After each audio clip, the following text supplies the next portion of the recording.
ಎಲ್ಲಿವರೆಗೂ ಮನ್ಸೂರೆ ಅನ್ನೋ ಹೆಸರು ಇರುತ್ತೋ ಮನ್ಸೂರೆ ಜೊತೆ ಸಂಚಾರಿ ವಿಜಯ್ ಇದ್ದೇ ಇರ್ತದೆ. ನೀವು ಇವತ್ತು ಡೈರೆಕ್ಟರ್ ಆಗಿದ್ರೆ ಅದಕ್ಕೆ ಕಾರಣ ಸಂಚಾರ ವಿಜಯ್. 100% ಡೈರೆಕ್ಷನ್ನೇ ಬಿಡಬೇಕು ಅಂತಿದ್ದವನ್ನ ಮತ್ತೆ ಎಳ್ಕ ಬಂದು ನೀವು ಬಿಡ್ಬಿಟ್ಟು ಮಾಡಬೇಕು. ಆತ್ಮೀಯ ಗೆಳೆಯ ಸಂಚಾರ ವಿಜಯ್ ಅವರು ಈಗಿಲ್ಲ. ಎಷ್ಟು ಜನ ದೊಡ್ಡ ಡೈರೆಕ್ಟರ್ಸು, ದೊಡ್ಡ ಪ್ರೊಡಕ್ಷನ್ ಹೌಸು ಸಂಚಾರಿ ವಿಜಯ್ ಅವ್ರಿಗೆ ಆ್ಯಕ್ಟಿಂಗ್ಗೆ ಆಪರ್ಚುನಿಟಿ ಕೊಟ್ಟರು. ಸಾಯಿ ಪಲ್ಲವಿ ಅವರೊಟ್ಟಿಗೆ ಒಂದು ಲೇಡೀಸ್ ಓರಿಯೆಂಟೆಡ್ ಸಿನಿಮಾವನ್ನ ಮಾಡಬೇಕು. ಈಗ ತಮಿಳಲ್ಲಿ ನಯನತಾರ ಒಂದಷ್ಟು ಮಾರ್ಕೆಟ್ ಕ್ರಿಯೇಟ್ ಮಾಡ್ಕೊಂಡಿದ್ರೆ, ಮಲಯಾಳಮಲ್ಲಿ ಅವ್ರದೇ ಅಂತ ಮಾರ್ಕೆಟ್ ಕ್ರಿಯೇಟ್ ಆಗಿದೆ. ಕನ್ನಡದಲ್ಲಿ ಆ ಥರ ಮಾರ್ಕೆಟ್ ಇಲ್ಲ. ಕನ್ನಡದಲ್ಲಿ ಕಂಟೆಂಟ್ ಓರಿಯೆಂಟೆಡ್ ಸಿನಿಮಾಗಳು ಬರ್ತಿಲ್ಲ ಅನ್ನುವಂಥ ಕೂಗಿದೆ. ಸೊ ಅದನ್ನ ತಪ್ಪಿಸುತ್ತಾ ದೂರತ್ತಿರ ಏನೋ ಒಂದೊಂದು ನನಗೆ ನಂಬಿಕೆ ಇದೆ, ಅದ್ರ ಬಗ್ಗೆ ಯಾವ ಡೌಟು ಇಲ್ಲ. ನನ್ನ ಸಿನಿಮಾ ಒಂದ್ಸರಿ ನೋಡ್ಕೊಂಡ್ ಬರ್ತಾರಲ್ಲ, ಬಂದ ಮೇಲೆ ಅವರ ಮೊಬೈಲ್ನ ಪ್ಲೇ ಲಿಸ್ಟಲ್ಲಿ ನಂದು ಇಡೀ ಆಲ್ಬಮ್ ಇದೆ. ನಮಸ್ಕಾರ, ನಾನು ಮನ್ಸೂರೆ. ನಮ್ಮ ಸಿನಿಮಾ ದೂರ ತೀರ ಯಾನ ಜುಲೈ 11ಕ್ಕೆ ರಿಲೀಸ್ ಆಗ್ತಾ ಇದೆ. ಅದರ ಬಗ್ಗೆ ಒಂದಷ್ಟು ಮಾತುಕತೆ, ಒಂದಷ್ಟು ಅನಿಸಿಕೆ ಹೇಳ್ಕೊಳ್ಳೋದಕ್ಕೆ ಇಲ್ಲಿ ಬಂದಿದ್ದೀನಿ. Thank you. Welcome to show. Thank you sir, thank you so much. ಇಷ್ಟು ದಿನ ನಾನು ವೆಲ್ಕಮ್ ಮಾಡಿ ನನಗೆ ಯಾರು ವೆಲ್ಕಮ್ ಮಾಡಲ್ಲ ಅನ್ಕೊಂಡಿದ್ದೆ. ಬಟ್ ನೀವು ವೆಲ್ಕಮ್ ಮಾಡಿದ್ರೆ ನನಗೆ ಎರಡು ಬೆನಿಫಿಟ್, ಒಂದು ಕಾರ್ಯಕ್ರಮಕ್ಕೆ ಅಂಡ್ ಇನ್ನೊಂದು ಇಂಡಸ್ಟ್ರಿಗೂ ಒಂದು ಆಗ್ಬೋದು. ಹೇಗಿದ್ದೀರಾ ಸರ್? ಸೂಪರ್ ಆಗಿದ್ದೀನಿ. ಟೆನ್ಷನ್ನಲ್ಲೂ ಇದ್ದೀನಿ. ಟೆನ್ಷನ್, ಒಂದ್ ಕಡೆ ಗೊಂದಲ, ಒಂದ್ ಕಡೆ ಕಸಿವಿಸಿ, ಜನ ಯಾವ ರೀತಿ ರಿಯಾಕ್ಟ್ ಮಾಡ್ತಾರೆ, ರೆಸ್ಪಾನ್ಸ್ ಮಾಡ್ತಾರೆ, ಯಾವ ರೀತಿ ತಗೊಳ್ತಾರೆ ಅನ್ನುವಂತ ಒಂದಷ್ಟು ಗೊಂದಲಗಳಿರುತ್ತೆ. ಖಂಡಿತ. ಸೊ ಹೇಗ್ ನಡೀತಿದೆ ಪ್ರಮೋಷನ್ಸ್ ಎಲ್ಲ? ಪ್ರಮೋಷನ್ ನಡೀತಾ ಇದೆ, ಬಟ್ ಅದು ಯಾವ ದಿಕ್ಕಲ್ಲಿ ಹೋಗ್ತಾ ಇದೆ ಅನ್ನೋದ್ರ ಬಗ್ಗೆ ಇನ್ನೂ ಕ್ಲಾರಿಟಿ ಇಲ್ಲ. ಯಾಕಂತಂದರೆ ನಾವು ಸಿನಿಮಾ ಪ್ರಮೋಷನ್ ಮಾಡೇ ಮಾಡ್ತೀವಿ. ಅದ್ರ ಬಗ್ಗೆ ಏನು ಯೂಟ್ಯೂಬಲ್ಲಿ, ಇನ್ಸ್ಟಾದಲ್ಲಿ, ರೀಲ್ಸಲ್ಲಿ ಜನ ನೋಡ್ತಾರೆ. ಬಟ್ ನಾವು ಮಾಡೋ ಪ್ರಮೋಷನ್ನು ಜನ ಎಷ್ಟರ ಮಟ್ಟಿಗೆ ನಂಬ್ತಾ ಇದ್ದಾರೆ, ನಾವು ಹೇಳೋ ಮಾತುಗಳ ಬಗ್ಗೆ ಅವ್ರಿಗೆ ಎಷ್ಟರ ಮಟ್ಟಿಗೆ ನಂಬಿಕೆ ಹುಡ್ತಾ ಇದೆ ಅನ್ನೋದು ಜುಲೈ 11 ನಂತರನೇ ಗೊತ್ತಾಗೋದು. ಸೊ ಆ ಟೆನ್ಷನ್ ಇದೆ. ಸೊ ಈಗಾಗಲೇ ಒಂದೊಂದು ಸಿನಿಮಾಗೂ ತಮ್ಮದೇ ಆದಂತಹ ಒಂದು ಡಿಫ್ರೆಂಟ್ ಜಾನರ್ ಅನ್ನ ಕ್ರಿಯೇಟ್ ಮಾಡಿರುವಂತಹ ಸಿನಿಮಾಗಳನ್ನ ಕೊಟ್ಟಿದ್ದಾರೆ ಸ್ಯಾಂಡಲ್ವುಡ್ ಪ್ರೇಕ್ಷಕರಿಗೆ. ದೂರ ತೀರ ಯಾನವನ್ನ ಆಕ್ಷನ್ ಕಟ್ ಹೇಳೋದಕ್ಕೆ ಕಾರಣ ಏನು ಅಂತ? ಸಿನಿಮಾ ಮಾಡ್ಬೇಕಷ್ಟೇ. ಅಲ್ಲ ಅಲ್ಲ ಜಸ್ಟ್ ತಮಾಷೆಗೆ ಆಕ್ಷನ್ ಕಟ್ ಏನಕ್ಕೆ ಹೇಳ್ಬೇಕಾದ್ರೆ, ಈಗ ಸಿನಿಮಾ ಮಾಡಬೇಕು, ಅದಕ್ಕೆ ಆಕ್ಷನ್ ಕಟ್ ಹೇಳಿ. ಬಟ್ ದೂರ ತೀರನೇ ಯಾಕೆ ಅಂತಂದ್ರೆ, ಒಂದು ಲವ್ ಅನ್ನೋದು ನನ್ನ ಒನ್ ಆಫ್ ದ ಫೇವ್ರೆಟ್ ಜಾನರಲ್ಲಿ ಅದು ಒಂದು. ಲವ್ ಸಿನಿಮಾಗಳು ನನಗೆ ತುಂಬ ಇಷ್ಟ. ಬಟ್ ರೆಗ್ಯುಲರ್ ಲವ್ ಸಿನಿಮಾಗಳಲ್ಲ, ಅದರಲ್ಲಿ ಬೇರೆನೇ ಒಂದು, ಅಂದರೆ ಲವ್ ಅನ್ನೋದನ್ನು ನಾವು ಸಿನಿಮಾದಲ್ಲಿ ನೋಡೋದಕ್ಕೂ, ಲೈಫಲ್ಲಿ ಲೀಡ್ ಮಾಡೋದು ಅದು ಉಂಟಾಗೋದಕ್ಕೂ, ಅದನ್ನು ನಾವು ಲೀಡ್ ಮಾಡೋದಕ್ಕೂ, ಅದ್ರ ಜೊತೆ ನಾವು ಒಂದು ಒಡನಾಟ, ಪ್ರೀತಿಯ ಜೊತೆ ಒಂದು ಒಡನಾಟನ ನಡೆಸೋದಕ್ಕೂ ತುಂಬಾ ವ್ಯತ್ಯಾಸ ಇದೆ ಅನ್ನೋದು ನಾವು ರಿಯಲ್ ಲೈಫಲ್ಲಿ ಕಂಡ್ಕೊತೀವಿ. ಯಾಕಂತಂದರೆ ಈಗ ಸಿಂಪಲ್ ಆಗಿ ಒಂದು ತಮಾಷೆಗೆ ಹೇಳೋದಾದರೆ, ಸಿನಿಮಾದಲ್ಲಿ ಹೀರೋಯಿನ್ ಹಿಂದೆ ಹೋಗ್ಬಿಟ್ಟು ಟೀಸ್ ಮಾಡ್ತಾನೆ, ಲವ್ ಮಾಡು ಅಂತ ಕೇಳ್ಕೊತಾನೆ, ಪ್ರಪೋಸ್ ಮಾಡ್ತಾನೆ, ಇವೆಲ್ಲ ಆಗುತ್ತೆ, ಆಮೇಲೆ ಲವ್ ಆಗುತ್ತೆ. ರಿಯಲ್ ಲೈಫಲ್ಲಿ ಒಂದು ಹುಡುಗಿನ ಎಲ್ಲರೂ ಬಸ್ ಸ್ಟ್ಯಾಂಡ್ನಲ್ಲಿ ಚೆನ್ನಾಗಿ ಕಾಣಿಸ್ತು ಅಂತ ನೀವು ಪ್ರಪೋಸ್ ಮಾಡಿದ್ರೆ, ನೆಕ್ಸ್ಟ್ ಪೊಲೀಸ್ ಜೀಪ್ ಬಂದಿರುತ್ತೆ, ಯೂಟೀಸ್ ಕೇಸ್ ಹಾಕ್ಬಿಟ್ಟು ಸೀರೆ ಎತ್ಕೊಂಡೋಗಿ ಆಗ್ತಾರೆ. ಸ್ವಲ್ಪ ಸ್ಟ್ರಾಂಗ್ ಇರೋ ಪೊಲೀಸ್ ಬಂದು ಹೊಡೆಯಂಗಿಲ್ಲ, ಅದು ಹೊಡೆಯೋದ್ರ ಮೇಲೆ ಒಟ್ಟು ಪೊಲೀಸ್ ಕೇಸ್ ಅಂತೂ ಆಗುತ್ತೆ, ಯೂಟೀಸ್ ಅಂತೂ ಹಾಗೆ ಆಗುತ್ತೆ. ಸೊ ಇದು ರಿಯಾಲಿಟಿ. ಓಕೆ, ನೋಡಿದ ತಕ್ಷಣ ಒಂದು ಲವ್ ಆಗೋದು ಮೇ ಬಿ ಕಾಲೇಜುಗಳಲ್ಲಿ ಆಗ್ಬೋದು. ಯಾಕಂತಂದ್ರೆ ಅಲ್ಲಿ ಕಾಲೇಜ್, ಅವರು ಅದೇ ಕಾಲೇಜಲ್ಲಿ ಓದ್ತಾ ಇರ್ತಾರೆ. ಸೊ ಅಲ್ಲೊಂದಿರುತ್ತೆ. ಬಟ್ ಅನಾಮಿಕವಾಗಿ ಒಂದು ಲವ್ ಅನ್ನೋದು ಆಗೋದು ತುಂಬ ಕಷ್ಟ. ಓಕೆ, ಅದಕ್ಕೆ ಈ ಡಿಫ್ರೆನ್ಸಸ್ ಇದೆಯಲ್ಲ, ಇದ್ರ ಮೇಲೆ ಪ್ರೀತಿ ಅನ್ನೋದ್ರದ್ದು ಜಗತ್ತಲ್ಲಿ ಕೋಟ್ಯಾಂತರ ಲೆಕ್ಕದಲ್ಲಿ ಎಕ್ಸ್ಪ್ಲೋರ್ ಆಗ್ಬಿಟ್ಟಿದೆ. ಅದಾದ್ರೂ ಇವತ್ತಿಗೂ ಪ್ರೀತಿ ಅನ್ನೋದ್ರ ಬಗ್ಗೆ ಸಿನಿಮಾಗಳು ಬರ್ತಾನೆ ಇದೆ. ಅದು ಪ್ರೀತಿ, ಈಗ ಈ ಬಂಧನ ಸಿನಿಮಾದಲ್ಲಿರುವಂಥ ಪ್ರೀತಿನೇ ಬೇರೆ, ಬಂಧನ ಸಿನಿಮಾ ಪ್ರೀತಿನೇ ಬೇರೆ. ಓಕೆ, ಸೊ ನಿಮಗೆ ಮುತ್ತಿನ ಹಾರದಲ್ಲಿ ಬರುವಂಥ ಪ್ರೀತಿನೇ ಬೇರೆ, ಅಣ್ಣವರ ಬಂಗಾರದ ಮನುಷ್ಯ ಸಿನಿಮಾದಲ್ಲಿರೋ ಪ್ರೀತಿನೇ ಬೇರೆ. ಸೊ ನಿಮಗೆ ಆ ಥರ ಸಿನಿಮಾಗಳ ಪ್ರೀತಿ, ಈಗ ಭೂತಾಯಿನ ಮಗ ಅಯ್ಯೋದು ಪ್ರೀತಿನೇ ಬೇರೆ, ಒಂದು ಮುತ್ತಿನ ಕತೆ ಪ್ರೀತಿನೇ ಬೇರೆ. ಸೊ ಪ್ರೀತಿ ಅನ್ನೋದು ಬೇರೆ ಬೇರೆ ಥರ ಕನ್ನಡದಲ್ಲೂ ಎಕ್ಸ್ಪ್ಲೋರ್ ಆಗಿದೆ. ಓಕೆ, ಒಂದು ಹುಡುಗ ಒಂದು ಹುಡುಗಿನ ನೋಡಿ ಇಷ್ಟಪಡ್ತಾನೆ ಅನ್ನೋದು ಅಲ್ದಿರೋ, ಆಯಿತಾ, ಅನುರಾಗ ಅರಳಿತು ಅನ್ನೋ ಸಿನಿಮಾದಲ್ಲಿರೋ ಪ್ರೀತಿನೇ ಬೇರೆ ಇದೆ. ಸೊ ಈ ಥರದ ಎಕ್ಸ್ಪ್ಲೋರೇಷನ್ ಇದೆ, ಗೊತ್ತಾ. ಸೊ ಇತ್ತೀಚೆಗೆ ಕನ್ನಡದಲ್ಲಿ ಕಡಿಮೆ ಆಯ್ತೇನೋ ಅನ್ನೋ ಟೈಮಲ್ಲಿ ನಾನು ಯಾಕೆ ಒಂದು ಟ್ರೈ ಮಾಡ್ಬೋದು ಅನ್ನೋ ಒಂದು ಪ್ರಯತ್ನ ದೂರ ತೀರ ಯಾನ. ಸರ್, ಮಾತಾಡ್ತಾ ನಾನು ಹುಟ್ಟದೇ ಇರೋಕ್ಕಿಂತ ಮುಂಚೆ ಬಂದಿರುವಂತ ಸಿನಿಮಾಗಳಲ್ಲಿ ಒಂದು ಲವ್ ಸ್ಟೋರಿಯನ್ನ ಏನ್ ಕ್ಯಾರಿ ಮಾಡಿದ್ದಾರೆ ಡೈರೆಕ್ಟರ್ಸ್, ಅದನ್ನೆಲ್ಲಾನು ತಗೊಂಡು ಒಂದು ಸರ್ವೆ ಮಾಡಿರ್ತಾರೆ. ಬಿಕಾಸ್ ನೀವು ಡೈರೆಕ್ಟರ್ ಆದ್ಮೇಲೆ ಒಂದಷ್ಟು ಹಿಂದಿನ ಸಿನಿಮಾಗಳನ್ನ ನೋಡಿರ್ತಾರೆ, ಅದನ್ನ ಇನ್ಸ್ಪಿರೇಷನ್ ಆಗಿ ತಗೊಂಡಿರ್ತಾರೆ. ಸೊ ಈ ಒಂದು ಸಿನಿಮಾ ದೂರತಿರಯಾನದ ಒಂದು ಲವ್ ಸ್ಟೋರಿಯನ್ನ ಬಿಚ್ಚಿಡೋದಕ್ಕೆ ಎಷ್ಟು ಸಿನಿಮಾಗಳನ್ನ ಒಂದು ಸರ್ವೆ ಮಾಡ್ತಾರೆ. ಬಿಕಾಸ್ ಯಾಕಂತಂದ್ರೆ ಈಗ ತಾನೇ ಹೇಳ್ತಾ ಇದ್ರಿ ನೀವು, ಒಂದಷ್ಟು ಸಿನಿಮಾಗಳ ಲವ್ ಸ್ಟೋರಿ, ಒಂದೊಂದು ಸಿನಿಮಾಗೂ ಒಂದೊಂದು ಪ್ರೀತಿಗೂ ಡಿಫರೆನ್ಸಸ್ ತುಂಬಾನೇ ಇದೆ. ಸೊ ಈ ಸಿನಿಮಾದಲ್ಲಿ ಯಾವ ರೀತಿ ಡಿಫರೆಂಟ್ ಆದಂತ ಲವ್ ಸ್ಟೋರಿಯನ್ನ ನೋಡಬಹುದು ಅಂತ. ಅಂದ್ರೆ ನಾನು ಸಿನಿಮಾ ಮಾಡುವಾಗ ಇನ್ನೊಂದು ಸಿನಿಮಾಗಳು ನೋಡಲ್ಲ. ನಾನು ಎಷ್ಟರ ಮಟ್ಟಿಗೆ ಅಂತಂದ್ರೆ ನನ್ನ ಸಿನಿಮಾ ಶೂಟಿಂಗಿಗೆ 1.5 ತಿಂಗಳು ಮುಂಚೆ ನಾನು ಸಿನಿಮಾನೇ ನೋಡಲ್ಲ. ಸಿನಿಮಾ ಮಾಡ್ಬೇಕು ಅಂತ ಡಿಸೈಡ್ ಆದ್ಮೇಲೆ ಒಂದೂವರೆ ತಿಂಗಳು ಯಾವುದೇ ಸಿನಿಮಾ ನೋಡಲ್ಲ. ಶೂಟಿಂಗಿಗೆ 1.5 ತಿಂಗಳು ಮುಂಚೆ ನಾನು ಯಾವ ಸಿನಿಮಾ ನೋಡಲ್ಲ. ಯಾಕೆ ಅಂತಂದ್ರೆ ನನ್ನ ಸಿನಿಮಾನ ನಾನು ಯಾವಾಗ್ಲೂ ಒಂದು ಆರ್ಗ್ಯಾನಿಕ್ ಆಗಿರ್ಬೇಕು. ಅದು ನನ್ನ ಒಳಗಡೆ ನಾನು ಏನು ಜಗತ್ತು ನೋಡಿದ್ದೀನಿ, ನಾನು ಏನು ಬೇರೆ ಬೇರೆ ಎಕ್ಸ್ಪ್ಲೋರ್ ಮಾಡಿದ್ದೀನಿ, ನನಗೇನು ಇಷ್ಟ ಆಗಿದೆ ಅದನ್ನ ಸೆಲ್ಫ್ ನಮ್ಮ ಬ್ರೈನಲ್ಲಿ ಏನೋ ಒಂದಷ್ಟು ಬ್ಯಾಂಕಲ್ಲಿ ಸೇವ್ ಆಗಿರುತ್ತೆ, ಒಂದು ಇಷ್ಟವಾದಂಥ ಒಂದು ಪಾಯಿಂಟ್ಸ್, ಅದನ್ನ ಎಕ್ಸ್ಪ್ಲೋರ್ ಮಾಡ್ಕೊಂಡು ಅದ್ರ ಮೇಲೇ ಅದೊಂದು ಅಂದರೆ ನಾನು ಇಡೋ ಪ್ರತಿ ಫ್ರೇಮು ಪ್ರತಿ ಸೀನು ಅದರದ್ದೇ ಆದ ಒಂದು ಒರಿಜಿನಾಲಿಟಿ ಬರಬೇಕು ಅನ್ನೋ ಥರದಲ್ಲೇ ಅದನ್ನು ಕನ್ಸ್ಟ್ರಕ್ಟ್ ಮಾಡ್ತೀನಿ. ಹಂಗಾಗಿ ನಾನು ಸಿನಿಮಾಗಳು ನೋಡಲ್ಲ. ಬಟ್ ಈ ಸಿನಿಮಾಗೆ ನಾನು ಕಂಟೆಂಟ್ ಮೇಲೆ ರಿಸರ್ಚ್ ಮಾಡ್ತೀನಿ. ಈಗ ದೂರತಿರಯಾನದಲ್ಲಿ ಏನು ನಾವು ಪ್ರೀತಿಗೆ ಸಂಬಂಧಪಟ್ಟಂಗೆ ಹೇಳಕ್ ಹೊರಟಿದ್ದೀವಿ, ಇದಕ್ಕೆ ಸಂಬಂಧಪಟ್ಟಂಗೆ ಅದರದೇ ಆದ ಒಂದು, ಈಗ ನಿಮಗೆ ಕೌನ್ಸಿಲಿಂಗ್ ಅನ್ನೋದು ಇವತ್ತಿಗೆ ಸಿಟಿಗಳಲ್ಲಿ ತುಂಬಾ ಪ್ರಾಮುಖ್ಯತೆ ಪಡಿತಾರ ಅಂತ ಒಂದು ಜಾಬು. ಆ್ಯಂಡ್ ಅದು ಇಂಪಾರ್ಟೆಂಟು ಕೂಡ. ಈಗ ನಿಮಗೆ ಡಿವೋರ್ಸ್ ಕೊಡಬೇಕು ಅಂದ್ರೆ ಒಂದ್ಸಲಿ ಕೌನ್ಸಿಲಿಂಗ್ ಅಟೆಂಡ್ ಮಾಡಿ ಅಂತ ಹೇಳ್ತಾರೆ. ಈಗ ಮದುವೆ ಆಗಕ್ಕೆ ಮುಂಚೆ ಹುಡುಗ ಹುಡುಗಿ ಎಷ್ಟರ ಮಟ್ಟಿಗೆ ಅವರು ಒಂದು ಫ್ಯೂಚರಲ್ಲಿ ಒಂದು ಒಡನಾಟ ಇಟ್ಕೊಂಡಿರ್ತಾರೆ, ಅವ್ರ ಮಧ್ಯೆ ಒಂದು ಕಂಪ್ಯಾನಿಯನ್ಶಿಪ್ ಕ್ರಿಯೇಟ್ ಆಗುತ್ತಾ ಇಲ್ವಾ ಅನ್ನೋದನ್ನ ಅರ್ಥ ಮಾಡ್ಕೊಳ್ಳೋದಕ್ಕೆ ಈಗ ಹುಡುಗ ಹುಡುಗಿಗೆ ಒಂದು ಅವಿಭಕ್ತ ಕುಟುಂಬ ಅನ್ನೋದಿಲ್ಲ, ಈಗೆಲ್ಲ ವಿಭಕ್ತ ಕುಟುಂಬಗಳೇ ಇರೋದು. ಓಕೆ, ಸೊ ನಿಮ್ಗೆ ಅವಿಭಕ್ತ ಕುಟುಂಬ ಇಲ್ಲ ಅಂತಂದಾಗ ನಿಮ್ಗೆ ಅಲ್ಲಿ ದೊಡ್ಡವರು, ಅಪ್ಪ, ದೊಡ್ಡಪ್ಪ, ಚಿಕ್ಕಪ್ಪ, ಮಾವ, ಈ ಥರದ ಒಂದು ಬ್ಯಾಂಕ್ ಇರ್ತಾ ಇತ್ತು. ಅಂದರೆ ಈ ಮದುವೆ ಮ್ಯಾಚ್ ಆಗ್ಬೋದಾ ಇಲ್ವಾ ಅಂತ ಡಿಸೈಡ್ ಮಾಡೋದಕ್ಕೆ. ಈಗ ಅದೆಲ್ಲ ಇಲ್ದಿರ ಎಲ್ಲರೂ ಅವರ ಜಗತ್ತಲ್ಲಿ ಮುಳುಗೋಗಿರೋದ್ರಿಂದ ಮತ್ತೆ ಹುಡುಗ ಹುಡುಗಿಗೂ ಅವರ ಎಕ್ಸ್ಪೆಕ್ಟೇಷನ್ಸನ್ನು ಮಾತಾಡೋದಕ್ಕೂ ಅದು ಲೀಡ್ ಆಗುತ್ತಲ್ವ ಅಂತ ಅವ್ರಿಗಿರೋ ಡೌಟ್ಗಳನ್ನ ಕ್ಲಿಯರ್ ಮಾಡೋಕ್ಕಿಂತ ಕೌನ್ಸಿಲಿಂಗ್ ಶುರುವಾಗ್ಬಿಟ್ಟಿದೆ.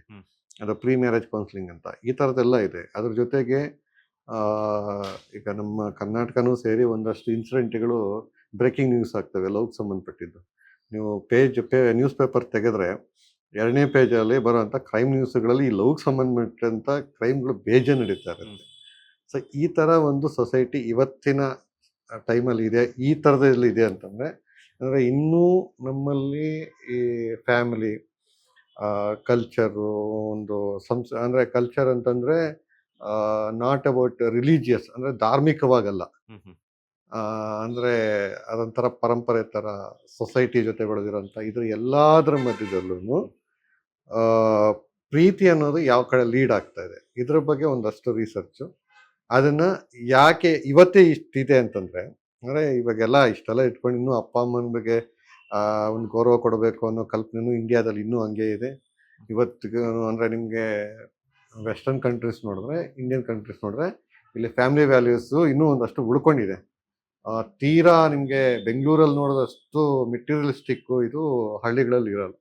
ಸೊ ಅದ್ರ ಮಧ್ಯದಲ್ಲೇ ಇಷ್ಟೆಲ್ಲ ಆಗ್ತಾ ಇದೆ ಅಂತಂದರೆ ಇನ್ನೊಂದು 5-10 ವರ್ಷ ಆಗೋಷ್ಟೊತ್ತಿಗೆ ಈ ಅರ್ಬನೈಸೇಷನ್ ಅನ್ನೋದು ಹಳ್ಳಿಗೂ ರೀಚ್ ಆಗಿಬಿಟ್ರೆ, ಆ ಮೆಟೀರಿಯಲಿಸ್ಟಿಕ್ ರಿಲೇಷನ್ಶಿಪ್ಸ್ ಅನ್ನೋದು ಬಂದ್ಬಿಟ್ರೆ, ಆ ಟೈಮಲ್ಲಿ ಪ್ರೀತಿ ಅನ್ನೋದು ಏನೆಲ್ಲ ಆಗ್ಬೋದು ಅನ್ನೋದನ್ನ ಇವತ್ತಿಗೆ ಒಂದು ಸಣ್ಣದಾಗಿ ಎಕ್ಸ್ಪ್ಲೋರ್ ಮಾಡೋದು. ಇದೇನು ಕನ್ಕ್ಲೂಷನ್ ಅಲ್ಲ, ಸ್ಟಾರ್ಟಿಂಗ್, ಇದು ಒಂದು ಸ್ಟಾರ್ಟಿಂಗ್ ಪಾಯಿಂಟು.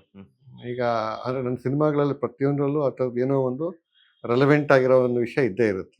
ಅದೇ ಥರದಲ್ಲಿ ಇದರಲ್ಲೂ ಒಂದು ರೆಲೆವೆಂಟ್ ಆಗಿ ವಿಷಯ ಇದೆ. ಸೊ ಅದನ್ನು ಒಂದು ಎಕ್ಸ್ಪ್ಲೋರ್ ಮಾಡೋದು. ಸರ್ ಈಗ ತಾನೇ ಹೇಳ್ತಾ ಇದ್ರಿ ಇದು ಜಸ್ಟ್ ಸ್ಟಾರ್ಟಿಂಗ್ ಅಷ್ಟೇ ಅಂತ ಹೇಳ್ಬಿಟ್ಟು ಇನ್ನೂ ಅಂತ್ಯ ಆಡಿಲ್ಲ ಅಂತ. ಪಾರ್ಟ್ 2 ಏನಾದರೂ ಹಿಂಟ್ ಕೊಟ್ಟಿದ್ದೀರಾ ಅಂತ? ಇಲ್ಲ, ಏನಿಲ್ಲ.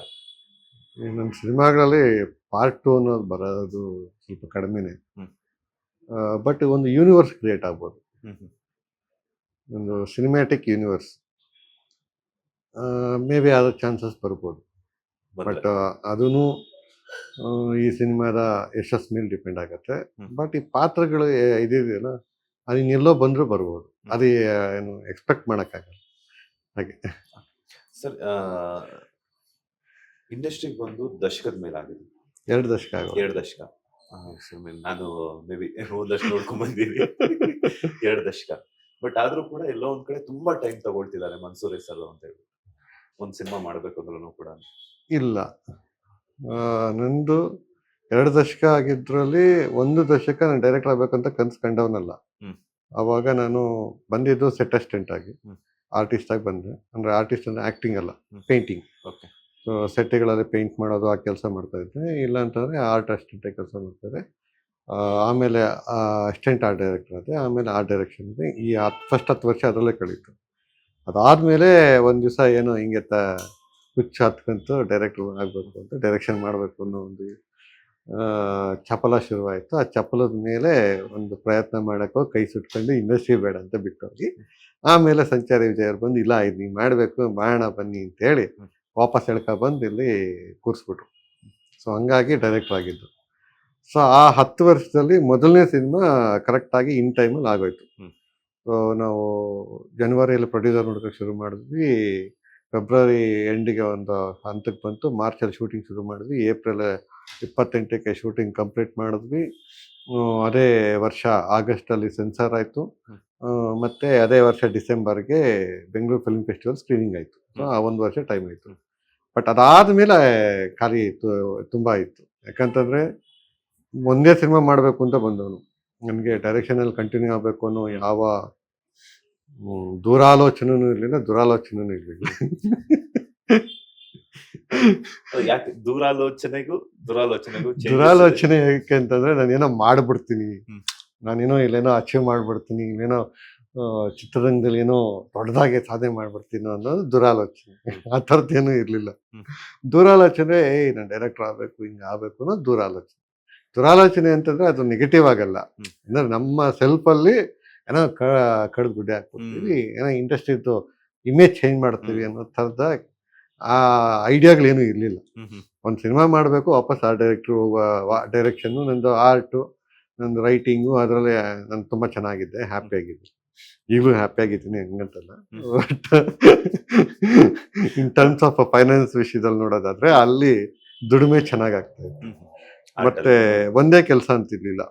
ನಾನು ವಾಲ್ ಪೇಂಟು ಮಾಡ್ತಾ ಇದ್ದೆ, ವಾಲ್ ಮೇಲೆ ಪೇಂಟಿಂಗು ಮಾಡ್ತಾ ಇದ್ದೆ, ಕ್ಯಾನ್ವಾಸ್ ಪೇಂಟಿಂಗ್ ಮಾಡ್ತಾ ಇದ್ದೆ, ಕ್ಯಾನ್ವಾಸ್ ಮೇಲೆ ಕಮರ್ಷಿಯಲ್ ಪೇಂಟಿಂಗು ಮಾಡ್ತಾ ಇದ್ದೆ, ಸ್ಟೋರಿ ಬೋರ್ಡ್ ಮಾಡ್ತಾ ಇದ್ದೆ, ಅದ್ರ ಜೊತೆಗೆ ಸಿನಿಮಾದು ಆ್ಯಡ್ಸು, ಆರ್ಟ್ ಡೈರೆಕ್ಷನ್ ಮಾಡ್ತಾ ಇದ್ದೆ, ಈ ಸಣ್ಣ ಸಣ್ಣ ಫೋಟೋಶೂಟ್ಸು ಅದಕ್ಕೇನು ಬೇಕೋ ಅದನ್ನೂ ಮಾಡ್ತಾ ಇದ್ದೆ. ಅದ್ರ ಜೊತೆಗೆ ಪತ್ರಿಕೆಗಳಿಗೆ ಫ್ರೀಲ್ಯಾನ್ಸ್ ಆಗಿ ರೈಟಿಂಗೂ ಮಾಡ್ತಾ ಇದ್ದೆ. ಸಿನಿಮಾ ಬಗ್ಗೆ ಒಂದು ತುಂಬ ಸೀರಿಯಸ್ ಆಗಿ ಆರ್ಟಿಕಲ್ಸ್ ಮಾಡ್ತಾ ಇದ್ದೆ. ಸೊ ಈ ಥರದ ಮಲ್ಟಿಪಲ್ ಕೆಲಸಗಳು ನಡೀತಾ ಇತ್ತು ನಂದು ಆ ಟೈಮಲ್ಲಿ. ಮತ್ತು ಜೊತೆಗೆ ಆರ್ಟಲ್ಲಿ ಒಂದಷ್ಟು ಎಕ್ಸಿಬಿಷನ್ಸ್ ವರ್ಕ್ ಮಾಡೋದು. ಸೊ ಆ ಥರದ್ದು ನನ್ನ ಸ್ವಲ್ಪ ಬೇರೆಯೇ. ನಾನು ರೆಗ್ಯುಲರ್ ಆಗಿ ಪೇಂಟ್ ಮಾಡಿಬಿಟ್ಟು ಶೋ ಮಾಡ್ತಾ ಇರಲಿಲ್ಲ. ಒಂದಷ್ಟು ಥೀಮ್ ಮೇಲೆ ಕೆಲಸ ಮಾಡ್ತಾ, ಈ ಥರದ ತುಂಬ ಆ್ಯಕ್ಟಿವ್ ಆಗಿ ಇದ್ದಂಥವ್ನು. ಸಿನಿಮಾ ಡೈರೆಕ್ಷನ್ ಬಂದಮೇಲೆ ಅವೆಲ್ಲ ಸ್ಟಾಪ್ ಆಗೋಗಿದೆ. ಬರೀ ಸಿನಿಮಾ. ಯಾಕಂದರೆ ಸಿನಿಮಾ ಅದೊಂದು 9 to 10 ಜಾಬ್ ಥರ ಮಾಡೋಕ್ಕಾಗೋದೇ ಇಲ್ಲ. ಸಾರಿ, ಅಂದರೆ 9 to 5, 9 to 10 ಅಲ್ಲ, 9 to 5. ಇವಾಗ 9 to 10 ಅಂತಂದರೆ ಈಗೇನು 10 hours ಎಕ್ಸ್ಟೆನ್ಷನ್ ಮಾಡ್ಬೇಕು, ಅದಾಗ್ಬಿಡುತ್ತೆ. ಹಂಗಲ್ಲ, 9 to 5 ಜಾಬ್ ಥರ ಮಾಡೋಕ್ಕಾಗಲ್ಲ. ಸಿನಿಮಾ ಅನ್ನೋದು ಫಿಸಿಕಲ್ ಆಗಿ ನೀವು 30% ಕೆಲಸ ಮಾಡ್ತಾ ಇರ್ತೀರಾ, ಮೆಂಟಲಿ 70% ಕೆಲಸ ಮಾಡ್ತಾ ಇರ್ತೀರ. ಅಂದರೆ ನೀವು ಕುಂತ್ಕೊಂಡಾಗ, ನಿಂತ್ಕೊಂಡಾಗ, ನೀವು ಎಲ್ಲೋ ಇದ್ದಾಗ, ಆ ಒಂದು ಸಲ ಡೈರೆಕ್ಷನ್ ಅಂತ ಬಂದಮೇಲೆ ಅದು ಸುಮ್ಮನೆ ಬಿಡಲ್ಲ ನಿಮ್ಮನ್ನು. ಈಗ ನಾನು ನಿಮ್ಮ ಜೊತೆ ಮಾತಾಡ್ತಾ ಇದ್ದೀನಿ ಅಂತಂದ್ರೂ ಎಲ್ಲೂ ನನಗೆ ಫ್ರೇಮು, ಕಾಂಪೋಸಿಷನ್ ಇದೇನೋ ಓಡ್ತಾನೆ ಇರುತ್ತೆ.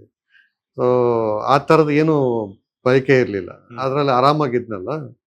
ಸೊ ವಾಪಸ್ಸು ಹೋಗೋಣ ಅನ್ನೋ ಟೈಮಲ್ಲೇ ಒಂದು ದೊಡ್ಡ ಜವಾಬ್ದಾರಿ ಬಂದು ಹೆಗಲ ಮೇಲೆ ಕುತ್ಕೊಂಡ್ಬಿಡ್ತು. ಅದು ಎಕ್ಸ್ಪೆಕ್ಟೇಷನ್ ಇರಲಿಲ್ಲ ನನಗೆ. ಅದು ಅಪ್ಲೈ ಮಾಡಿದ್ದು, ಅದೇನಾದ್ರು ಆಯಿತು ಅಂತಂದರೆ ನನಗೊಂದು ಸ್ವಲ್ಪ ಸಬ್ಸಿಡಿ ಬರುತ್ತೆ, ಪ್ರೊಡ್ಯೂಸರ್ಗೆ ಇನ್ವೆಸ್ಟ್ಮೆಂಟ್ ದುಡ್ಡು ಬರುತ್ತೆ ಅನ್ನೋ ಅಷ್ಟಕ್ಕೇ ಅಪ್ಲಿಕೇಶನ್ ಹಾಕಿದ್ದು. ಬಟ್ ಅದು ಅವಾರ್ಡ್ ಬಂದ್ಬಿಡ್ತು, ನ್ಯಾಷನಲ್ ಅವಾರ್ಡ್ ಅನ್ನೋ ಒಂದು ತುಂಬ ದೊಡ್ಡ ಜವಾಬ್ದಾರಿ ಬಂದ್ಬಿಡ್ತು. ಸೊ ಆವಾಗ ಡೈರೆಕ್ಷನ್ನು ಏನೋ ಅದರಲ್ಲಿ ಏನೋ ಒಂದು ರಿಸಲ್ಟ್ ಸಿಗುತ್ತೆ ಅನ್ನೋ ಥರದಲ್ಲಿ ನ್ಯಾಷನಲ್ ಅವಾರ್ಡ್ ಅನ್ನೋ ಒಂದು ಕಾನ್ಸೆಪ್ಟಲ್ಲಿ 1 ವರ್ಷ ಏನೋ ಹಂಗೆ ಹಿಂಗೆ ಅಂತ ಏನೋ ಬದುಕಿದೆ. ಅವೆಲ್ಲನೂ ಭ್ರಮೆಗಳು. ಪ್ರಶಸ್ತಿ ಬಂದಿರೋದು ನನಗಲ್ಲ, ಪ್ರಶಸ್ತಿ ಬಂದಿರೋ ಸಿನಿಮಾಗೆ ಅನ್ನೋದು ಅರ್ಥ ಆಗೋದಕ್ಕೆ 1 ವರ್ಷ ಹಿಡಿಯುತ್ತೆ. ನಿಮ್ಗೆ ಹ್ಮ್ ಅನ್ಕೊಂಡಿದ್ರೆ ಯಾವತ್ತಾದ್ರೂ ಇಲ್ಲ ಡೈರೆಕ್ಷನ್ನೇ ಬೇಡ ಅಂತ ಅನ್ಕೊಂಡಿದ್ದಂತವ್ರು, ಆರ್ಟ್ ಡಿಪಾರ್ಟ್ಮೆಂಟ್ ಅಲ್ಲಿ ವರ್ಕ್ ಮಾಡಿದಂತವ್ರು, ಆಮೇಲೆ ಡೈರೆಕ್ಷನ್ ಮಾಡ್ಬೇಕು ಅಂತ ಅನ್ಕೊಂಡಿದ್ದಂತವ್ರು ನ್ಯಾಷನಲ್ ಅವಾರ್ಡ್ ತಗೊಂತೀನಿ ಅಂತ? ಖಂಡಿತ ಇಲ್ಲ, ಅದನ್ನೇ ಹೇಳ್ತಾ ಇದ್ದೀನಿ. ಇದು ಯಾವ ಕಲ್ಪನೆನೂ ಇರಲಿಲ್ಲ. ನಾನು ಆಕ್ಚುಲಿ ಒಂದು ಸಿನಿಮಾ ಆದ್ಮೇಲೆ ವಾಪಸ್ ಆರ್ಟ್ ಡೈರೆಕ್ಷನ್ ಮಾಡಬೇಕು ಅಂತ ಇದ್ದೆ. ಇನ್ನೊಂದೇನಂದ್ರೆ ನ್ಯಾಷನಲ್ ಅವಾರ್ಡ್ ಅನೌನ್ಸ್ ಆಗೋದಕ್ಕೆ 2 ದಿವಸ ಹಿಂದೆ ಒಂದು ಫೋಟೋಶೂಟ್ ಇತ್ತು, ಜ್ಯುವೆಲರಿ ಫೋಟೋಶೂಟ್ಗೆ. ಅದಕ್ಕೆ ನಾನು ಸೆಟ್ ವರ್ಕೆ ಮಾಡ್ತಾ ಇದ್ದೆ. ಅವಾರ್ಡ್ ತಗೊಳ್ಳೋದಕ್ಕಿಂತ 2 ಡೇಸ್ ಅನೌನ್ಸ್ ಆಗೋಕ್ಕಿಂತ 2 ದಿವಸ ಮುಂಚೆ, ಅನೌನ್ಸ್ ಆಗುತ್ತೆ. ಮಾರ್ಚ್ 23ನೇ ತಾರೀಕು ಅನೌನ್ಸ್ ಆಯ್ತು. ನಾನು 19ನೇ ತಾರೀಕು ಒಂದು ಜ್ಯುವೆಲರಿ ಫೋಟೋಶೂಟ್ಗೆ ಫ್ರೆಂಡ್ ಶೂಟ್ ಮಾಡ್ತಾ ಇದ್ರು. ಅವ್ರು ಕೇಳಿದ್ರು, ಅವರು ಸ್ವಲ್ಪ ಮುಜುಗರದಲ್ಲೇ ಕೇಳಿದ್ರು, ಡೈರೆಕ್ಟರ್ ಆಗಿದೆಯಾ, ಮಾಡ್ತೀಯಾ ಇಲ್ವಾ ಅಂತ. ಬನ್ನಿ ಸರ್ ಮಾಡೋಣ, ಸುಮ್ಮನೆ ಕೂತ್ಕೊಂಡು ಏನ್ ಮಾಡೋಣ ಅಂತ ಹೇಳಿ ಅದು ಮಾಡ್ತಾ ಇದ್ದವನು. ಅದಾದ್ಮೇಲೆ 4 ದಿವಸಕ್ಕೆ ಅನೌನ್ಸ್ ಆಗಿದ್ದು. ಸೊ ಯಾವಾಗ ನ್ಯಾಷನಲ್ ಅವಾರ್ಡ್ ಬಂತು, ಫಸ್ಟು ನಾನ್ ನ್ಯಾಷನಲ್ ಅವಾರ್ಡ್ ವಿನ್ನರು ಅನ್ನೋ ಒಂದು ಫುಲ್ ಎಲ್ಲ ಹಮ್ಮು ಗಿಮ್ಮು ಎಲ್ಲ ಬಂದಿತ್ತು. ಅವೆಲ್ಲ ಬಂದು ಅವೆಲ್ಲದರ ಮಧ್ಯೆ ನೆಕ್ಸ್ಟ್ ಇನ್ನೋ ಸಿನಿಮಾ ಮಾಡಬೇಕು ಹಂಗೆ ಹಿಂಗೆ ಅಂತ ಏನೇನೋ ಕಲ್ಪನೆಗಳಲ್ಲಿ ಭ್ರಮೆಗಳಲ್ಲಿ ಒಂದು 6-8 ತಿಂಗಳು ಬದುಕಿ ಕೊನೆಗೆ ರಿಯಲೈಸ್ ಆಯ್ತು, ಅವಾರ್ಡ್ ಅನ್ನೋದು ಬರೋದು ವ್ಯಕ್ತಿಗಲ್ಲ, ಅವ್ರು ಮಾಡಿರೋ ಕೆಲಸಕ್ಕೆ ಅಂತ. ಈ ಅವಾರ್ಡ್ ಹೇಳ್ತಿದ್ರಿ ನೀವು, ಅವಾರ್ಡ್ ಬಂದಿರುವಂತದ್ದು ವ್ಯಕ್ತಿಗೆಲ್ಲ ಅವ್ರು ಮಾಡಿರುವಂತ ಕೆಲಸಕ್ಕೆ ಅಂತ. ನ್ಯಾಷನಲ್ ಅವಾರ್ಡ್ ಬಂದಿದೆ ಅಂದ ತಕ್ಷಣ ಆಪರ್ಚುನಿಟೀಸ್ ಜಾಸ್ತಿ ಆಗುತ್ತೆ ಅಂತ ಒಂದು ಸುದ್ದಿ ಇರುತ್ತೆ. ಈ ನ್ಯಾಷನಲ್ ಅವಾರ್ಡ್ ವಿನ್ನರ್ ಡೈರೆಕ್ಟರ್ಗಳು ನಮ್ಗೆ ಆಕ್ಷನ್ ಕಟ್ ಹೇಳಿದ್ರೆ ಸಖತ್ತಾಗಿರುತ್ತೆ, ಅವ್ರ ಕತ್ತ ಹೋಗೋಣ, ಆಪರ್ಚುನಿಟೀಸ್ ಕೇಳೋಣ. ಇಲ್ಲ ದೊಡ್ಡ ದೊಡ್ಡ ಪ್ರೊಡ್ಯೂಸರ್ಸ್ ಆಗಿರ್ಬೋದು, ಕೆಲವೊಂದ್ಸಲ ಹೀರೋ ಕಮ್ ಪ್ರೊಡ್ಯೂಸರ್ಸ್ನೇ ಅವಕಾಶ ಕೊಡ್ತಾರೆ. ಅವಕಾಶಗಳು ಬಂದಿತ್ತ ಯಾರಾದ್ರೂ? ಖಂಡಿತ ಆಗಲ್ಲ, ಖಂಡಿತ ಆಗಲ್ಲ. ಈಗ ನನ್ನ ಕತೆ ಬಿಟ್ಬಿಡಿ, ಸಂಚಾರಿ ವಿಜಯ್ ತುಂಬಾ ಆಪ್ತ ಸ್ನೇಹಿತ, ಅವ್ರಿಗೂ ನ್ಯಾಷನಲ್ ಅವಾರ್ಡ್ ಬಂತು, ಅವ್ರಿಗೂ ಸಿನಿಮಾಗಳು ಬಂತು. ಎಷ್ಟು ಜನ ದೊಡ್ಡ ಡೈರೆಕ್ಟರ್ಸು, ದೊಡ್ಡ ಪ್ರೊಡಕ್ಷನ್ ಹೌಸು ಸಂಚಾರಿ ವಿಜಯ್ ಅವ್ರಿಗೆ ಆಕ್ಟಿಂಗ್ಗೆ ಆಪರ್ಚುನಿಟಿ ಕೊಟ್ಟರು. Question mark. ಜನ ಹೀಗೆ ಅವರು ಇಲ್ಲ, ಇದನ್ನ ಇಶ್ಯೂ ಮಾಡೋದಂತಲ್ಲ. ನೀವು ನನ್ನ ಕ್ವಶನ್ ಕೇಳಿದ್ದಕ್ಕೆ ಇರೋದು ಹೇಳ್ತಿದ್ದೆ, ಕನ್ನಡ ಚಿತ್ರರಂಗದಲ್ಲಿ ಇದು ವಾಸ್ತವ. ಆಯ್ತಾ, ವಿಜಯ್ಗೆ ಯಾವ ದೊಡ್ಡ ಪ್ರೊಡಕ್ಷನ್ ಹೌಸನು ಕೈ ಬಿಸಿ ಕರೀಲಿಲ್ಲ ಒಂದು ಸಿನಿಮಾ ಮಾಡೋಣ ಅಂತ ಅವ್ರನ್ನ. ಯಾಕಂದ್ರೆ ಅವರಲ್ಲಿರೋ ಪ್ರತಿಭೆಗೆ ಒಂದು ಸರ್ಟಿಫಿಕೇಟ್ ಸಿಕ್ಕಾಗಿತ್ತು. ಆಯ್ತಾ, ಅದ್ರಲ್ಲೂ ಒಟ್ಟಿಗೆನೆ ಅವ್ರದ್ದು ಹರಿವು ಮೊದಲನೇ ಸಿನಿಮಾ, 2ನೇದು ಅವನೆಲ್ಲ ಅವಳು, ನಾನು ಅವನೆಲ್ಲ ಅವಳು, 2 ಒಟ್ಟಿಗೆನೆ ನ್ಯಾಷನಲ್ ಅವಾರ್ಡ್ ಹೋಗಿತ್ತು. ಅದರಲ್ಲಿ ಅವರ ಆಕ್ಟಿಂಗಿಗೆ ಬೆಸ್ಟ್ ನ್ಯಾಷನಲ್ ಅವಾರ್ಡ್ ಬಂತು. ಈ ಕಡೆ ಹರಿವು ಅವ್ರು ಆಕ್ಟ್ ಮಾಡಿದ ಸಿನಿಮಾಗೆ best Kannada cinema national award ಬಂತು. ಒಟ್ಟಿಗೆ ಒಬ್ಬ ಹೀರೋ, ನೀವು ಇನ್ನೆಲ್ಲೂ ಎಕ್ಸಾಂಪಲ್ ಸಿಗದೆ ಈ 10 ವರ್ಷದಲ್ಲಿ ಸಿಗಕ್ಕೆ ಚಾನ್ಸೇ ಇಲ್ಲ. ಒಬ್ಬರದೇ ಹೀರೋದು 2 ಸಿನಿಮಾ ಒಟ್ಟಿಗೆ ನ್ಯಾಷನಲ್ ಅವಾರ್ಡ್ ಹೋಗಿ 2 ನ್ಯಾಷನಲ್ ಅವಾರ್ಡ್ ಬಂದಿರೋದು. ಒಂದು ಅವ್ರ ಆಕ್ಟಿಂಗಿಗೆ, ಇನ್ನೊಂದು ಆ ಸಿನಿಮಾಗೆ. ಆ ಥರದ ಎಕ್ಸಾಂಪಲ್ ಸಿಕ್ಕಿದಾಗ ವಿಜಯ್ ಅವ್ರಿಗೆ ಎಷ್ಟು ದೊಡ್ಡ ಪ್ರೊಡಕ್ಷನ್ ಹೌಸ್ ಅವರು ಅವಾರ್ಡ್ ಕರೆದು ಒಂದು ಸಿನಿಮಾ ಮಾಡಿದ್ರು. ಯಾಕೆ ಅವ್ರ ಪ್ರತಿಭೆ ಇರ್ಲಿಲ್ವಾ? ಪ್ರತಿಭೆ ಇರೋದಕ್ಕೆಲ್ಲ ಸರ್ ನ್ಯಾಷನಲ್ ಅವಾರ್ಡ್.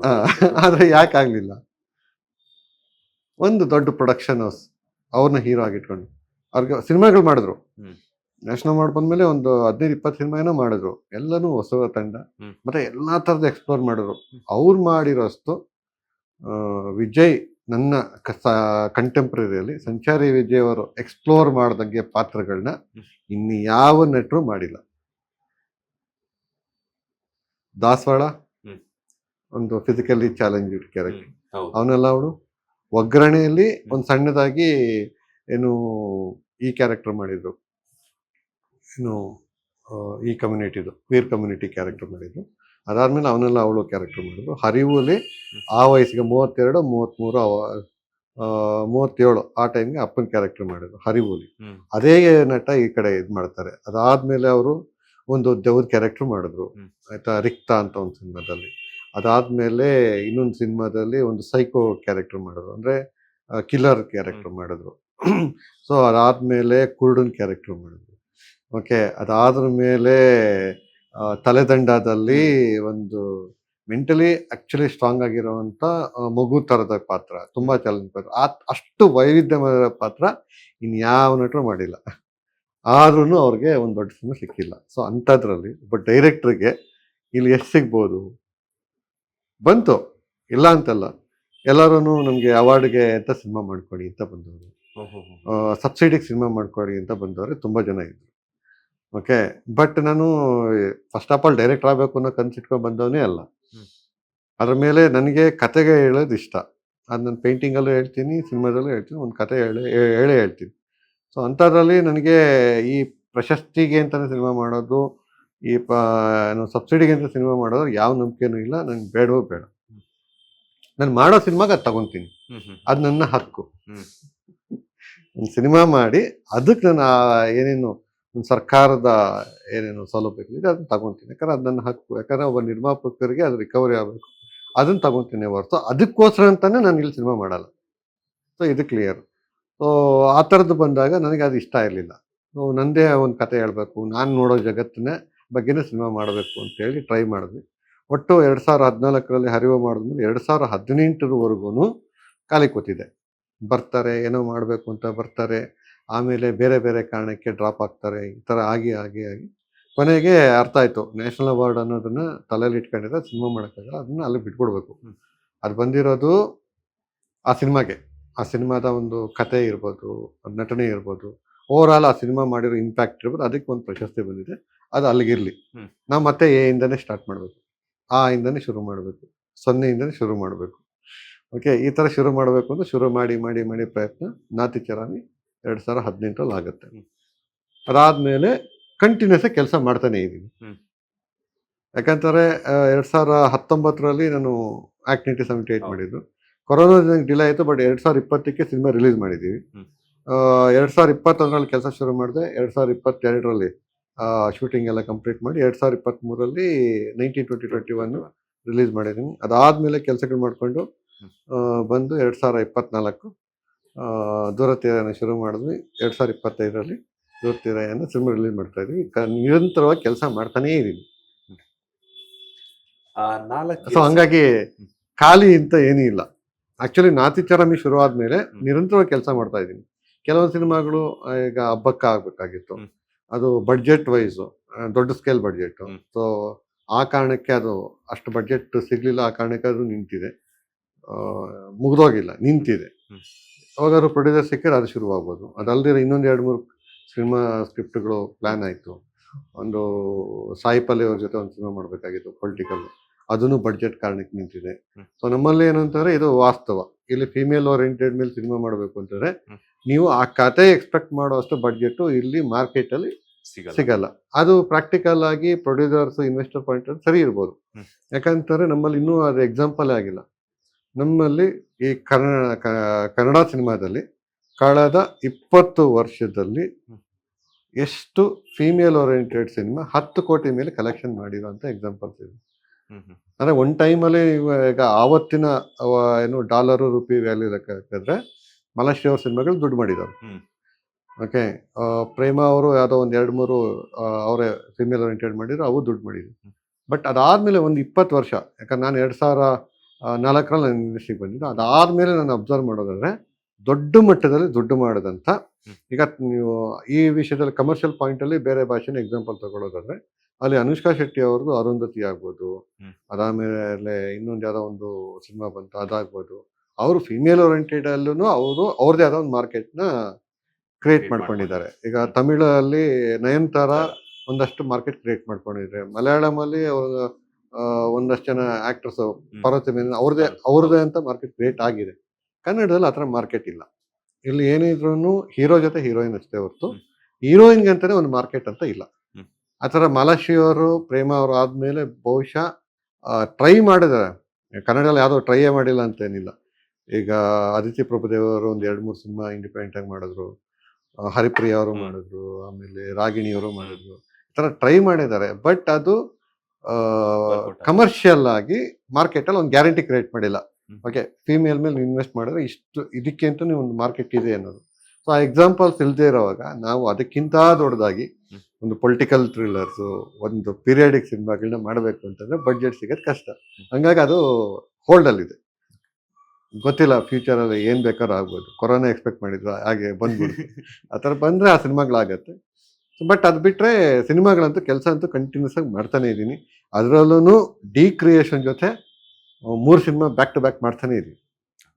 ಮಾತಾಡ್ತಾ ಹೇಳ್ತಾ ಇದ್ರಿ ಸಾಯಿ ಪಲ್ಲವಿ ಅವರೊಟ್ಟಿಗೆ ಒಂದು ಲೇಡೀಸ್ ಓರಿಯೆಂಟೆಡ್ ಸಿನಿಮಾವನ್ನ ಮಾಡಬೇಕು ಅಂತ. ಅವ್ರಿಗೆ ಅಪ್ರೋಚ್ ಮಾಡಿದ್ರ ಅವರು ಅಪ್ರೋಚ್ ಮಾಡಿ ಅವರು ಸ್ಕ್ರಿಪ್ಟ್ ಓಕೆ ಮಾಡಿದ್ರು.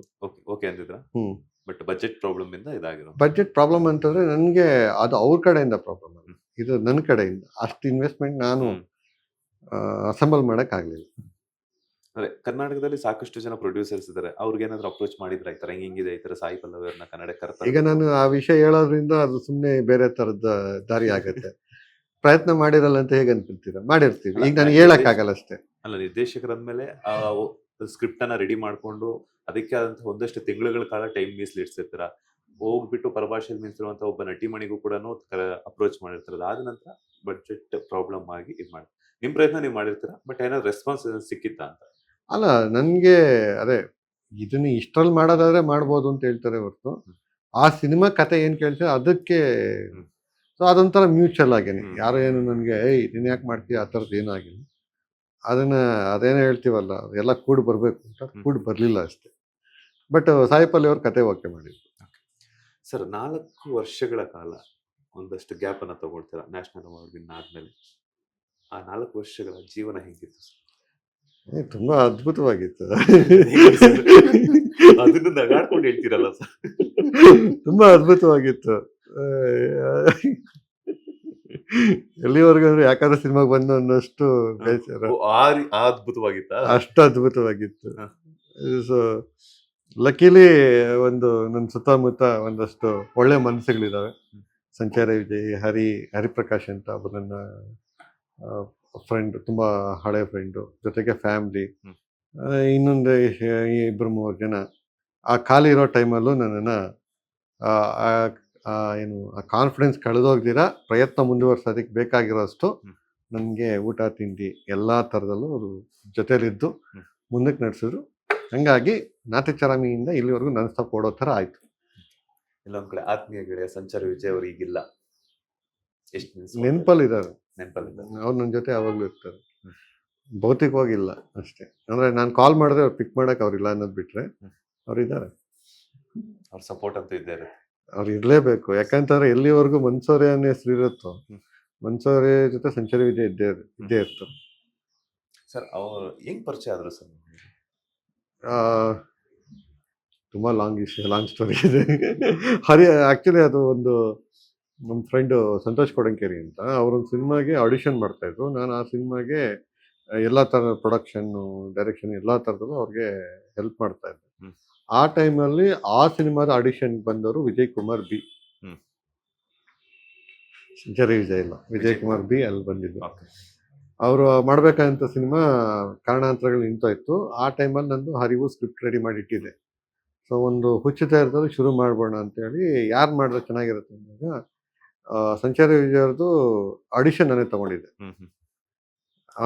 ಅವತ್ತು ಅಲ್ಲಿ ಬಂದಾಗ ಅವ್ರಿಗೊಂದು ಡೈಲಾಗ್ ಪೇಪರ್ ಕೊಟ್ಬಿಟ್ಟು ಡೈಲಾಗ್ ಹೇಳ್ಬೇಕು ಅಂತ ಎಲ್ಲರಿಗೂ ನಾನೇ ಶೂಟ್ ಮಾಡ್ತಾ ಇದ್ದಿತ್ತು ಅಲ್ಲಿ ನಿಂತ್ಕೊಂಡು. ಸೊ ವಿಜಯ್ ಅವ್ರದ್ದು ಆ್ಯಕ್ಟಿಂಗ್ ಸಖತ್ ಇಷ್ಟ ಆಗೋಗಿತ್ತು. ಅಂದರೆ ಒಂದು ಪೇಪರ್ ಕೊಟ್ವಿ.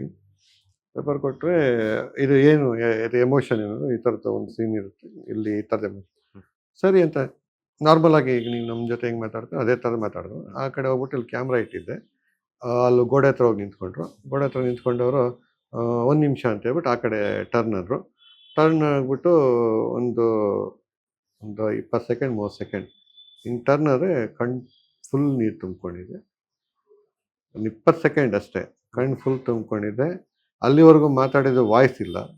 ಆ ಕಂಪ್ಲೀಟಾಗಿ ಆ ಎಮೋಷನ್ ಬೇಕಾದ್ರೆ ಆ ಎಮೋಷನಲ್ಲಿ ಒಂದು ಶಾರ್ಟಲ್ಲಿ ಆಡಿಷನ್ ಕೊಟ್ಬಿಟ್ಟು ಮತ್ತೆ ನಾರ್ಮಲ್ ಅಲ್ಲಿ ಕಳೆದೋಗ್ಬಿಟ್ಟಿದ್ದೆ. ಇದು ವಿಜಯ್ಗೂ ನನಗೂ ಆಗಿದ್ದು ಪರಿಚಯ. ಅದಾದಮೇಲೆ ನಾವು ಹರಿವು ಹುಚ್ಚಾಟಗಳು ಮಾಡೋಕ್ಕೆ 2012ರಲ್ಲಿ ಹೋದಾಗ ಸೊ ಅಲ್ಲಿ ಅವರ ಡೆಡಿಕೇಶನ್ ನೋಡಿದ್ವಿ.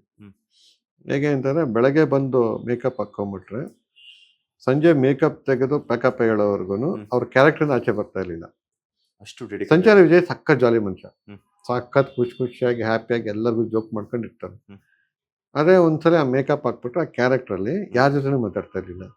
ನನಗೆ ಬೇರೆ ಥರ ಏನಪ್ಪ ಇವ ನಮ್ಮ ಕಡೆ ಅಂದರೆ ನಮ್ದೆಲ್ಲ ಲೋ ಬಡ್ಜೆಟು ಆಯಿತಾ. ಒಂದು ಓಮ್ನಿ, ಇನ್ನೊಂದು ಯಾವುದು ಕ್ವಾಲಿಸೋ, ಇನ್ನೋವಾ ಗಾಡಿನ ಏನೋ ಇಟ್ಕೊಂಡು 2-3 ಗಾಡಿಯಲ್ಲಿ ಶೂಟಿಂಗ್ ಹೋಗಿದ್ದೀವಿ. ಇವ್ರಿಗೇನಾದ್ರು ಅನ್ಕಂಫರ್ಟ್ ಆಗ್ತಾ ಇದೆಯಾ, ಅದಕ್ಕೆ ಮಾತಾಡ್ತಾ ಇಲ್ವಾ ಅನ್ನೋ ಥರ ಟೆನ್ಷನ್ ಆಗಿತ್ತು. ಬಟ್ ನನಗೇನು ಮಾತಾಡೋ ಪರಿಸ್ಥಿತಿ ಇಲ್ಲ, ಯಾಕಂದ್ರೆ ನಮ್ಮ ಹತ್ರ ಬಡ್ಜೆಟ್ ಇಲ್ವಲ್ಲ. ಹೌದು. ಹಿಂಗೆ ಕೇಳ್ಬಿಟ್ರೆ ಅದು ಬೇಕು ಹಾ. ಅಂತಂದ್ರೆ ಕೊಡೋಕ್ಕಾಗಲ್ಲ. ಹಾ, ಹಾ, ಹಾ, ಹಾ. ಆಮೇಲೆ ಸ್ವಲ್ಪ ಒಂದು ದಿವಸ ಆದ್ಮೇಲೆ 2ನೇ ದಿವಸ ಅಬ್ಸರ್ವ್ ಮಾಡ್ತಾ ಇದ್ದೆ. ಹ್ಮ್. ಅವ್ರು ಊಟ ಮಾಡೋವಾಗ್ಲೂ, ಅಂದ್ರೆ ಬ್ರೇಕಲ್ಲಿ ಊಟ ಮಾಡೋವಾಗ್ಲೂ ಕ್ಯಾರೆಕ್ಟರ್ಗೆ ಸಂಬಂಧಪಟ್ಟಂಗೆ ಹೋಮ್ ವರ್ಕ್ ಮಾಡ್ಕೊತಾ ಇದ್ರು. ಹ್ಮ್, ಹ್ಮ್, ಹ್ಮ್. ಆ ಟೀ ಗ್ಲಾಸ್ ಇಟ್ಕೊಂಡಾಗ್ಲೂ ಹ್ಮ್. ಅದನ್ನ ಇಟ್ಕೊಳ್ಳೋದು ಹಿಂಗೆ ಇಟ್ಕೊಂಡ್ರೆ ಹೇಗೆ, ಹ್ಮ್. ಹೀಗೆ ಇಟ್ಕೊಂಡ್ರೆ ಯಾಕೆ. ಸೊ ಅದು ಅವ್ರದ್ದು ಕಂಪ್ಲೀಟ್ ಆಗಿ ಆ ಡೆಡಿಕೇಶನ್ ಅಲ್ಲೇ ಇರ್ತಾ ಇದ್ರು. ಮತ್ತೆ ಸಂಜೆ ಮೇಕಪ್ ತೆಗೆದ್ರೆ ಮತ್ತೆ ಅದೇ ಜಾಲಿ ಜಾಲಿ. ಜಾಲಿ ಜಾಲಿ ವಿಜಯ್. So, ಅಲ್ಲಿ ಅದು ಲವ್ ಆಯ್ತು. ಹ. ಸೊ ಅದಕ್ಕೇನೆ ಆ ಸಿನಿಮಾ ನಿಂತೋದಾಗ್ಲೂ ಅಷ್ಟೇ, ನನಗೆ ಎಲ್ಲಿ ನೆಕ್ಸ್ಟ್ ಶುರು ಮಾಡಿದಾಗ ಅವ್ರ ಕೈ ಸಿಗಲ್ವ ಅಂತ ಹೇಳ್ಬಿಟ್ಟು ಆ ಇಡೀ ಸಿನಿಮಾಗೆ ನಾನು ಅವ್ರಿಗೆ ಮಾತಾಡಿದ್ದೆ 10,000 ರೂಪಾಯಿ ಪೇಮೆಂಟ್. ಹ್ಮ್, ಹ್ಮ್. ಹರಿವಿಗೆ ಫಸ್ಟ್ ಒಂದು 3,000 ಏನೋ ನನಗೆ ಶೂಟಿಂಗ್ ಎಲ್ಲ ದುಡ್ಡಿಲ್ದಿರ ನಿಂತೋಗೆ ಹ್ಮ್. ವಾಪಸ್ ಬರೋಕ್ಕೂ ಕಾಸಿಲ್ದ್ರೆ ಓದಾಡ್ಕೊಂಡ್ ಬಂದಿದ್ದು. ಎಲ್ಲ ಒಂದು 3,000 ರೂಪಾಯಿ ಏನೋ ಅರೇಂಜ್ ಮಾಡ್ಕೊಂಡು 2,500 3,000 ವಿಜಯನಗರ ಅತ್ತಿಗುಪ್ಪೆ ಹತ್ರ ಹೌದು. ಅಲ್ಲಿ ಹೋಗ್ಬಿಟ್ಟು ಅಲ್ಲಿ ಮೀಟ್ ಮಾಡಬೇಕು ಅಂತ ಕರೆದು ಅವ್ರಿಗೆ ದುಡ್ಡು ಕೊಡಕ್ಕೆ ಹೋದೆ. ಹ್ಮ್. ಏನಕ್ಕಿದು ಅಂತಂದ್ರು. ಹ್ಮ್. ಏನಿಲ್ಲ, ಈಗ ಸದ್ಯಕ್ಕೆ ಸಿನಿಮಾ ಮಾಡೋಕ್ಕಾಗ್ತಾ ಇಲ್ಲ, ಹ್ಮ್. ಬಟ್ ನಾನು ಯಾವಾಗ ಮಾಡಿದ್ರು ಶರಣಪ್ಪ ಪಾತ್ರ ನೀವೇ ಮಾಡಬೇಕು, ಹ್ಮ್. ಅದಕ್ಕೆ ಇದನ್ನ ಅಡ್ವಾನ್ಸ್ ಆದ್ರೆ ಅನ್ಕೊಳ್ಳಿ, ಏನು ಅನ್ಕೊಳ್ಳಿ, ಇಷ್ಟೇ ಇರೋದು ನನ್ನ ಹತ್ರ ಅಂತ ಕೊಡಕ್ಕೆ ಹೋದಾಗ ತಗೊಳ್ಳಿಲ್ಲ, ನಾನು ಮಾಡೇ ಮಾಡ್ತೀನಿ ಅಂತ ಹೇಳಿ ಕಳ್ಸಿದ್ರು. ಹ್ಮ್. ಬಟ್ ನಾನೇ ಹೋಗ್ಬೇಕಾಗಿದ್ದ ಪರಿಸ್ಥಿತಿನ ಉಲ್ಟಾ ಆಗೋಯ್ತು. ಅವರೇ ಹುಡ್ಕೋ ಬಂದು ಹ್ಮ್. ಸಿನಿಮಾ ಮಾಡಲೇಬೇಕು ಅಂತ. ನಾನು ಅಷ್ಟೊತ್ತಿಗೆ ಹ್ಮ್. ಸಿನಿಮಾ ಬಿಟ್ಟು ಜರ್ನಲಿಸಮ್ಗೆ ಹೋಗಿ ಸಂಯುಕ್ತ ಕರ್ನಾಟಕದಲ್ಲಿ ಒಂದು 6-8 ತಿಂಗಳು ಕೆಲಸ ಮಾಡಿ ಮತ್ತೆ ವಾಪಸ್ ಆರ್ಟ್ ಡೈರೆಕ್ಷನ್ ಬಂದು ನನ್ನ ಫೈನಾನ್ಷಿಯಲ್ ಇದನ್ನೆಲ್ಲ ಸಾಲ್ವ್ ಮಾಡ್ಕೊಂಡು ಆರಾಮಾಗಿ ಆರ್ಟ್ ಡೈರೆಕ್ಷನಲ್ಲಿ ಒಂದು ಒಳ್ಳೆ ಆ್ಯಡ್ ಶೂಟ್ ಮಾಡಿದ್ರೆ ನನಗೆ ಅಟ್ಲೀಸ್ಟ್ 2 ತಿಂಗಳಿಗೆ ಬದುಕಷ್ಟು ದುಡ್ಡು ಬರ್ತಾ ಇತ್ತು. ಆ ಥರ ಇದ್ದಾಗ ಬಂದ್ಬಿಟ್ಟು ಈ ಸಿನಿಮಾ ಮಾಡಲೇಬೇಕು ಅಂತ. ನಾನು ಬೇಡ ಸರ್, ಪ್ರೊಡ್ಯೂಸರ್ ಸಿಗಲ್ಲ, ಇಲ್ಲ ಈ ಸರಿ ಹೆಂಗಾದ್ರು ಮಾಡೋಣ, ನನಗೆ ನಿದ್ದೆ ಬರ್ತಾ ಇಲ್ಲ, ನನಗೆ ಸಿನಿಮಾ ಮಾಡಲೇಬೇಕು ಅಂತ ಹಠ ಮಾಡಲೇಬೇಕು ಅಂತೇಳಿ ನಾನು ಕಳ್ಕೊಂಡಿದ್ದ ಅಂದರೆ ಡೈರೆಕ್ಷನ್ನೇ ಬಿಡಬೇಕು ಅಂತಿದ್ದವನ್ನ ಮತ್ತೆ ಬಂದು ನೀವು ಬಿಡ್ಬಿಟ್ಟು ಮಾಡಿರೋದು. ಅಂದ್ರೆ ಒಂದ್ ಲೆಕ್ಕದಲ್ಲಿ ನೀವು ಇವತ್ತು ಡೈರೆಕ್ಟರ್ ಆಗಿದ್ರೆ ಅದಕ್ಕೆ ಕಾರಣ ಸಂಚಾರ ವಿಜಯ್.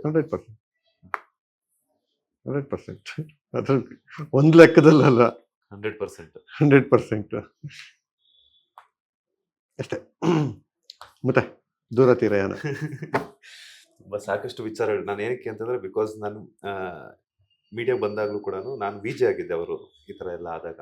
ಬಟ್ ಈ ರಿಪೋರ್ಟರ್ ಆಂಕರ್ ಏನಾಗಿರ್ಲಿಲ್ಲ, ಜಸ್ಟ್ ವಿಜೆ ಆಗಿ ನಾನು ಏನು ಲೈವ್ ಶೋಸ್ ಅದು ಮಾಡ್ಕೊಂಡು ಹೋಗ್ತಿದ್ದೆ.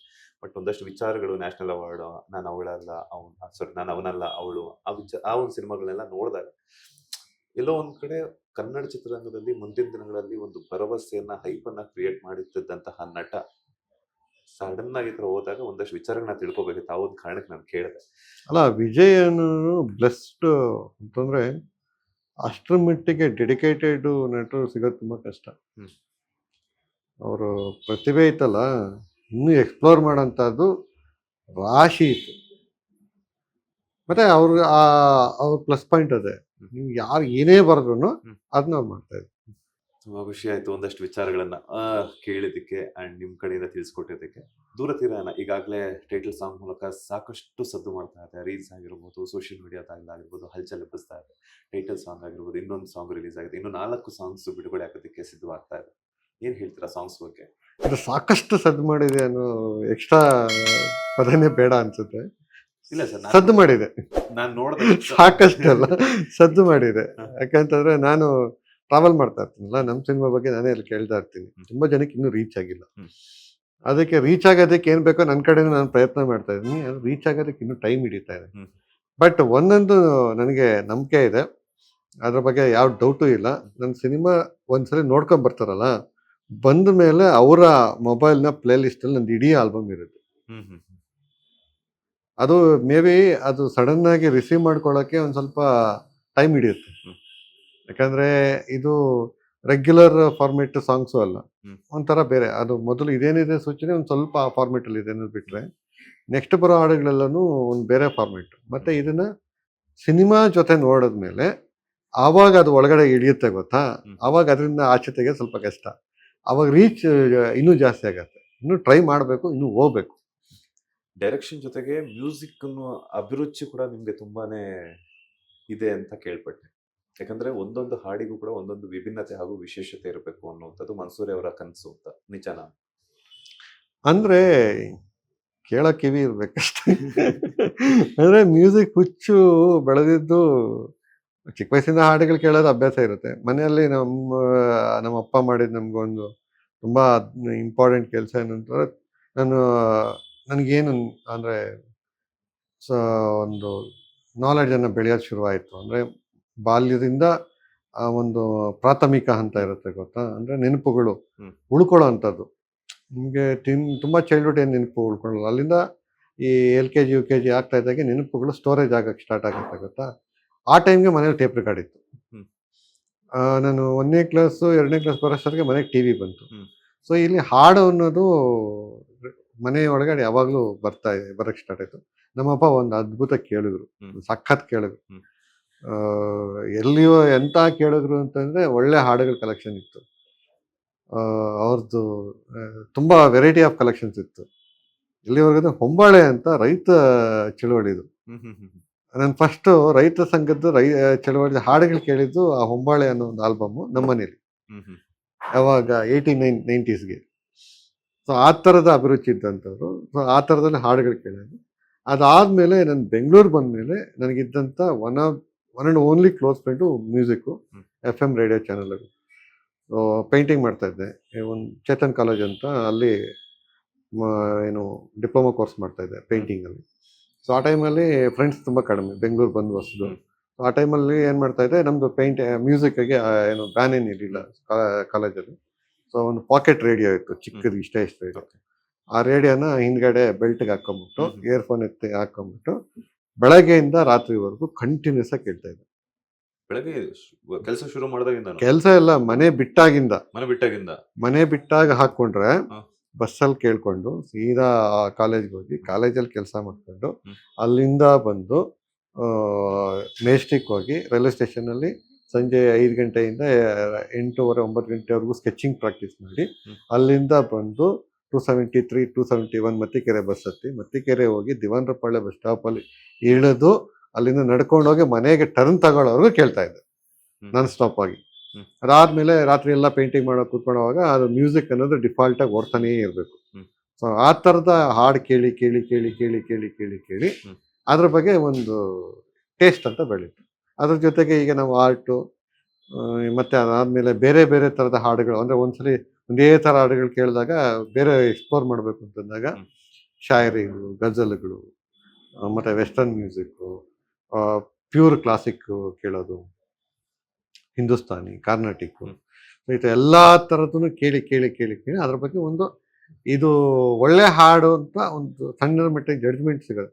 ರಾಗಗಳ ಬಗ್ಗೆ ಹೆಸರು ಗೊತ್ತಿಲ್ಲ, ಬಟ್ ಈ ಹಾಡಿಗೆ ಈ ಮೂಡ್ಗೆ ಚೆನ್ನಾಗಿರುತ್ತೆ ಅನ್ನೋ ಒಂದು ಟೇಸ್ಟು ಅದ್ರ ಡಿಫಾಲ್ಟ್ ಬಂದಿದೆ ಅಷ್ಟೇ. ದೂರತೀರಾನ ಅನ್ನುವಂಥದ್ದು ಟ್ರಾವೆಲಿಂಗ್ ಲವ್ ಸ್ಟೋರಿ. ಈಗಾಗಲೇ ಸಾಕಷ್ಟು ಪರಭಾಷೆಗಳಲ್ಲಾಗಿರ್ಬೋದು, ನಮ್ಮ ಸ್ಯಾಂಡಲ್ವುಡ್ ಅಲ್ಲಿ ಆಗಿರ್ಬೋದು, ಅಲ್ಲ ಟ್ರಾವೆಲಿಂಗ್ ಲವ್ ಸ್ಟೋರೀಸ್ ಬಂದಿದೆ. ಸೊ ಇದು ಒಂದು ಇನ್ಸ್ಪಿರೇಷನಲ್ ಸ್ಟೋರಿನ ಅಥವಾ ರಿಯಲ್ ಆಧಾರಿತ ಒಂದು ಕಥೆನ ತಗೊಂಡು ಮಾಡಿರುವಂಥದ್ದು? ಎರಡೂ ಮಿಕ್ಸ್.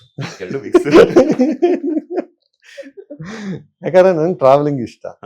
ಓಕೆ, ಸೊ ಟ್ರಾವೆಲಿಂಗ್ ಮಾಡುವಾಗ ಏನೆಲ್ಲ ನಾವು ನೋಡಿರ್ತೀವಿ, ಏನೇನು ಎಕ್ಸ್ಪ್ಲೋರ್ ಮಾಡಿರ್ತೀವಿ, ಅವೆಲ್ಲ ಒಂಥರ ಈಗ ಡೈರೆಕ್ಟರ್ ಆದಮೇಲೆ ಅದೊಂಥರ ಬ್ಯಾಂಕಿಂಗ್ ಆಗ್ತಾ ಇರುತ್ತೆ. ಎಲ್ಲ ಒಂದು ಗುಡ್ಡದ ಮೇಲೆ ಕೂತಿರ್ತೀವಿ, ಇನ್ನೆಲ್ಲೋ ರಾತ್ರಿ ಹೊತ್ತು ಇನ್ನೆಲ್ಲೋ ಆಚೆ ಕೂತಿರ್ತೀವಿ, ಈ ಥರದ್ದೆಲ್ಲ ಒಂದು ಬ್ಯಾಂಕಿಂಗ್ ಆಗಿರುತ್ತೆ, ಎಕ್ಸ್ಪೀರಿಯನ್ಸ್ ಇರುತ್ತೆ. ಸೊ ಇಂದು ರಿಯಲ್ ಸ್ಟೋರಿಗಳೇನಂತಂದರೆ ನಾನು ಹೇಳೋದು ರಿಸರ್ಚ್, ಏನೇನು ಆಗ್ತಾಯಿದೆ ಸುತ್ತಮುತ್ತ ಅನ್ನೋದು ಅದೆಲ್ಲ ಇರುತ್ತೆ. ಅವನ್ನೆಲ್ಲ ಬ್ಲೆಂಡ್ ಮಾಡಿಬಿಟ್ಟು ಒಂದು ಥಿಯೇಟ್ರಿಕಲ್ ಎಕ್ಸ್ಪೀರಿಯನ್ಸ್ ಸಿಗಬೇಕು. ಅಂದರೆ ನಿಮಗೆ ಈ ಸಿನಿಮಾನ ಮೊಬೈಲಲ್ಲಿ ನೋಡಿದ್ರೆ ನಿಮ್ಗೆ ಅದು ಅಷ್ಟು ಮಜಾ ಕೊಡುತ್ತಲ್ಲೋ ಗೊತ್ತಿಲ್ಲ, ಬಟ್ ಥಿಯೇಟ್ರಲ್ಲಿ ನೋಡಿದಾಗ ನೀವು ಲಿಟ್ರಲಿ ಆ ಒಂದು ಝೋನಲ್ಲಿ ಟ್ರಾವೆಲ್ ಮಾಡ್ತೀರಾ, ಕ್ಯಾರೆಕ್ಟರ್ಸ್ ಜೊತೆ ಟ್ರಾವೆಲ್ ಮಾಡ್ತೀರಾ, ಜಾಗ್ರಫಿ ಜೊತೆ ಟ್ರಾವೆಲ್ ಮಾಡ್ತೀರಾ. ಸೊ ಅದ್ರ ಜೊತೆ ಹೋಗಿ ಹೋಗಿ ಹೋಗಿ ನಿಮಗೆ ಟ್ರಾವೆಲಿಂಗಲ್ಲಿ ಯಾರ್ಯಾರೋ ಎಲ್ಲೆಲ್ಲೋ ಸಿಗ್ತಾ ಇರ್ತಾರೆ. ಇಲ್ಲ ಒಂದು ಹೋಟ್ಲಲ್ಲಿ ಯಾರೋ ಒಬ್ಬರು ಮಾತಾಡೋಕ್ಕೆ ಸಿಗ್ತಾರೆ, ರೋಡಲ್ಲಿ ಸಿಗ್ತಾರೆ, ಟೀ ಅಂಗಡಿಯಲ್ಲಿ ಸಿಗ್ತಾರೆ, ಇನ್ನೆಲ್ಲೋ ಸಿಗ್ತಾರೆ. ಸೊ ಆ ಥರ ಯಾರೋ ಸಿಗ್ತಾ ಇರ್ತಾರೆ, ಅವ್ರ ಜೊತೆ ಏನೋ ಮಾತಾಡ್ತೀರಾ. ಸೊ ಆ ಥರ ಮಾತಾಡ್ಕೊಂಡು ಒಂದೇನೋ ಎಂಡ್ ಹೋಗುತ್ತೆ, ಒಂದು ರೀಚ್ ಆಗ್ತಿರೋಗುತ್ತೆ. ಸೊ ಆ ಎಕ್ಸ್ಪೀರಿಯನ್ಸ್ನ ಇದೊಂಥರ ರಿಯಲ್ಲಲ್ಲಿ ಏನು, ಯಾಕಂತಾರೆ ನಾವು ಹೊಸ್ದಾಗಿ ಹುಟ್ಟಾಕಂಥದ್ದು ಏನೂ ಇಲ್ಲ. ಓಕೆ, ಇಲ್ಲೇನು ಅಂತಂದರೆ ಅದೊಂಥರ ಕಾಂಬಿನೇಷನ್ಸ್ ಅಷ್ಟೇ. ನೀವು ನೆನಪಲ್ಲಿ ನೀವು ಕಣ್ಣಾರೆ ಒಂದಷ್ಟು ನೋಡಿರ್ತೀರ, ಇನ್ನೆಲ್ಲ ಓದಿರ್ತೀರ, ಇವನ್ನೆಲ್ಲ ಹಿಂಗಡೆ ಬ್ಲೆಂಡ್ ಮಾಡಿ ಅಲ್ಲಿ ಒಂದು ಏನೋ ಒಂದು ಕಣ್ಣಿಗೆ ಕಿವಿಗೆ ಹಿತವಾಗಿರೋಂಥ ಒಂದು ಸಿನಿಮಾ ಕಟ್ಟೋದು ದೂರತೀರ. ಜುಲೈ 11ಗೆ ರಿಲೀಸ್ ಆಗ್ತಾ ಇದೆ. ಥಿಯೇಟರ್ಸ್ ಅಲ್ಲಿ ಎಕ್ಸ್ಪೆಕ್ಟ್ ಮಾಡ್ಬೋದು? ಆ ಥರ ಮಾಡೋದಕ್ಕೆ ಇದು ದೊಡ್ಡ ಸಿನಿಮಾ ಅಂತ ಅಂದರೆ ದೊಡ್ಡದಾಗಿ ರಿಲೀಸ್ ಮಾಡೋ ಸಿನಿಮಾ ಅಲ್ಲ. ಯಾಕಂತಂದರೆ ನಾವು ನಮ್ಮ ಒಂದು ಟೀಮ್ ಇದೆ. ಸೊ ನಮ್ಮದು ಸಾಂಗ್ ಎಲ್ಲೆಲ್ಲಿ ರೀಚ್ ಆಗ್ತಾ ಇದೆ, ಎಲ್ಲೆಲ್ಲಿ ಕೇಳ್ತಾ ಇದ್ದಾರೆ, ಎಲ್ಲಿ ಈ ಸಿನಿಮಾಗೆ ಒಂದು ಪ್ರೇಕ್ಷಕರಿದ್ದಾರೆ. ಸೊ ಆ ಥರದನ್ನೆಲ್ಲ ಒಂದಷ್ಟು ಏನು ಅವೆಲ್ಲ ಏನು 100% ವರ್ಕ್ ಆಗೋಂಥದ್ದು ಅಂತ ಗ್ಯಾರಂಟಿ ಅಲ್ಲ. ಬಟ್ ಅದಕ್ಕೊಂದು ಬೇಸಿಕ್ ವರ್ಕ್ ಮಾಡಿ ಫಸ್ಟ್ ಅಲ್ಲೆಲ್ಲಿ ಮಾತ್ರ ರಿಲೀಸ್ ಮಾಡ್ತೀವಿ. ಸೊ ಅಲ್ಲಿ ಏನು ರೆಸ್ಪಾನ್ಸ್ ಬರುತ್ತೆ, ಅಲ್ಲಿಂದ ಹೇಗೆ ಅದು, ಯಾಕಂದರೆ ನಾವು ಈಗ ಸಿನಿಮಾ ಪ್ರಚಾರ ಅಂತ ಏನು ಮಾಡ್ತಾ ಇದ್ದೀವಿ, ಇಲ್ಲಿ ಸಿನಿಮಾದಲ್ಲಿ ಆಗಿರುತ್ತೆ ಹೀಗಿರುತ್ತೆ ಅಂತ ಹೇಳೋದು ನಮ್ಮ ಉದ್ದೇಶ ಅಲ್ಲ. ನಾವೊಂದು ಬರ್ತಾ ಇದ್ದೀವಿ, ನಾವೊಂದು ಸಿನಿಮಾ ಮಾಡಿದ್ದೀವಿ, ಈ ಸಿನಿಮಾ ಈ ವಿಷಯದ ಮೇಲಿದೆ, ಇದರಲ್ಲಿ ಇಷ್ಟಿದೆ ಅಂತ ಹೇಳೋದಷ್ಟೇ ಕೆಲಸ. ಸಿನಿಮಾ ಹೇಗಿದೆ ಅಂತ ಡಿಸೈಡ್ ಮಾಡೋದು ಪ್ರೇಕ್ಷಕರು. ಶುಕ್ರವಾರ, ಶನಿವಾರ, ಭಾನುವಾರ ಏನು ಸಿನಿಮಾ ಥಿಯೇಟ್ರ್ ಕಡೆ ಬಂದು ಅವ್ರು ಸಿನಿಮಾ ನೋಡಿ ಅದ್ರ ಬಗ್ಗೆ ಮಾತಾಡ್ತಾರಲ್ಲ, ಅದ್ರ ಮೇಲೆ ಶೋಸ್ನ ಜಾಸ್ತಿ ಮಾಡೋದು ಹೇಗೆ ಅನ್ನೋದು ಪ್ಲಾನ್ ಡಿಸೈಡ್ ಆಗುತ್ತೆ. ಅಂದ್ರೆ ಈಗೇನಿದ್ರು ಪ್ಯಾನ್ ಇಂಡಿಯಾ ಜಮಾನ ಆಗಿರೋದ್ರಿಂದ ಪ್ರವಾಸಿಗಳಲ್ಲೂ ಕೂಡ ರಿಲೀಸ್ ಮಾಡುವಂತ ಒಂದು ಅವಕಾಶ ಇರುತ್ತೆ. ಆಗೋಣ, ಅಲ್ಲೂ ಮಾಡೋಣ ಅಲ್ಲ, ಪ್ಲಾನ್ಸ್ ಏನಾದ್ರು ಇದೆಯಾ? ಜಸ್ಟ್ ತಮಾಷೆಗೆ ಹೇಳ್ತೀನಿ, ನಾನು ಆಲ್ರೆಡಿ ಪ್ಯಾನ್ ವರ್ಲ್ಡ್ ಸಿನಿಮಾ ಮಾಡಿದವನು.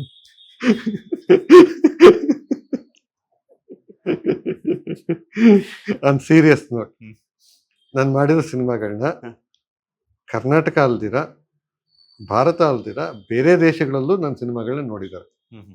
ಅದು ಕನ್ನಡದಲ್ಲೇ ನೋಡಿದ್ದಾರೆ. ಸೊ ನಾನು ನನ್ನ ಸಿನಿಮಾದ ಬೇರುಗಳನ್ನ ತುಂಬ ದೇಶಗಳಿಗೆ ಹರಡ್ಬಿಟ್ಟಿದ್ದೀನಿ. ನಾತಿ ಚರಾಮಿದು ಏನಿಲ್ಲ ಅಂತಂದರೆ ಒಂದು 15-18 ದೇಶದಲ್ಲಿ ನೋಡಿರ್ತಾರೆ. ಹರಿವುನ 7 ದೇಶದಲ್ಲಿ ನೋಡಿದ್ದಾರೆ. ದುಬೈ, UK, US ಎಲ್ಲ ಸೇರಿ, ಮಲೇಷ್ಯಾ ಎಲ್ಲ ಸೇರಿ. 1920-21 ಏನಿಲ್ಲ ಅಂದ್ರೆ ಒಂದು 6-7 ದೇಶದಲ್ಲಿ ನೋಡಿದ್ದಾರೆ. ಆಕ್ಟ್ 1978 ಸುಮಾರು ದೇಶದಲ್ಲಿ, ಎಲ್ಲೆಲ್ಲಿ ಕನ್ನಡದವ್ರು ಇದ್ರು ಎಲ್ಲ ಕಡೆ ನೋಡಿದ್ದಾರೆ. ಅದಲ್ದಿರ ಅದು ಮಲಯಾಳಂ ಡಬ್ ಆಗಿ ಆ ಯೂಟ್ಯೂಬಲ್ಲಿ ಇರೋದನ್ನ ಇನ್ನೂ ಮಲಯಾಳಂ ಎಷ್ಟು ಜನ ಇದ್ದಾರೆ ಅಲ್ಲೆಲ್ಲ ನೋಡ್ಬಿಟ್ಟಿದ್ದಾರೆ. ಸೊ ನನ್ನ ಫ್ಯಾನ್ ವರ್ಲ್ಡ್ ಸಿನಿಮಾ ಆಲ್ರೆಡಿ ಮಾಡಾಗಿದೆ ಕನ್ನಡದಲ್ಲಿ. ಈ ಪ್ಯಾನ್ ಇಂಡಿಯಾ ಅನ್ನೋದಕ್ಕೆ ನಂದೇ ಆದ ಒಂದು ಡೆಫಿನೇಷನ್ ಇದೆ. ಸೊ ಅದು ಬೇರೆಯವ್ರದ್ದು ಬೇರೆ ಡೆಫಿನೇಷನ್ ಇರುತ್ತೆ, ನನ್ನ ಡೆಫಿನೇಷನ್ ಇರುತ್ತೆ. ಹಂಗಾಗಿ ಅದು ಆ ಚರ್ಚೆ ಬಿಟ್ಬಿಟ್ಟು ನನ್ನ ಸಿನಿಮಾ ಕನ್ನಡದಲ್ಲಿ ಮಾಡಿದ್ದೀನಿ. ಓಕೆ, ಅದು ನೆಕ್ಸ್ಟ್ ಯಾವ ಪ್ಲಾಟ್ಫಾರ್ಮಲ್ಲಿ ಹೋಗುತ್ತೋ ಆವಾಗ ಯಾವ್ಯಾವ ದೇಶದಲ್ಲಿ ಅದು ಸ್ಟ್ರೀಮಿಂಗ್ ಆಗುತ್ತೋ ಆ ದೇಶದಲ್ಲೆಲ್ಲ ವಿತ್ ಸಬ್ ಟೈಟಲ್ ನೋಡ್ಕೊಬೋದು. ಸರ್, ಕನ್ನಡದಲ್ಲಿ ಕಂಟೆಂಟ್ ಓರಿಯೆಂಟೆಡ್ ಸಿನಿಮಾಗಳು ಬರ್ತಿಲ್ಲ ಅನ್ನುವಂಥ ಕೂಗಿದೆ. ಸೊ ಅದನ್ನು ತಪ್ಪಿಸುತ್ತಾ ದೂರತ್ತಿರ ಏನಂತ ನಾನು ತುಂಬ ಈ ಸ್ಟೇಟ್ಮೆಂಟ್ ಬಳಸಿದೆ, ಕಂಟೆಂಟ್ ಓರಿಯೆಂಟೆಡ್ ಸಿನಿಮಾ ಅಂತ. ನಾನು ಒಂದು ಸಣ್ಣ ಕರೆಕ್ಷನ್ ಮಾಡ್ತೀನಿ, ಆಯಿತಾ? ನನಗೂ ಅದು ರಿಯಲೈಸ್ ಆಗಿ ನಾನು ಹೇಳಿರೋದು ತಪ್ಪು ಅನ್ನೋ ಥರದಲ್ಲಿ ನನಗೂ ಅದು ಅನುಭವ ಬಂದಿರೋದ್ರಿಂದ ಪ್ರತಿ ಸಿನಿಮಾದಲ್ಲೂ ಕಂಟೆಂಟ್ ಇರುತ್ತೆ. ಓಕೆ, ಆ ಕಂಟೆಂಟ್ಗೆ ಎಷ್ಟು ಪ್ರಾಮುಖ್ಯತೆ ಕೊಟ್ಟಿರ್ತಾರೆ ಅನ್ನೋದಷ್ಟೇ ಇಂಪಾರ್ಟೆಂಟ್ ಆಗುತ್ತೆ. ಈ ಕಂಟೆಂಟ್ ಓರಿಯೆಂಟೆಡ್ ಸಿನಿಮಾ, ಯಾರು ಕಂಟೆಂಟ್ ಇಲ್ದಿರೋ ಸಿನಿಮಾ ಮಾಡ್ತಾರೆ? ಪ್ರತಿಯೊಬ್ಬರು ಕಂಟೆಂಟ್ ಮೇಲೆ ಸಿನಿಮಾ ಮಾಡ್ತಾರೆ.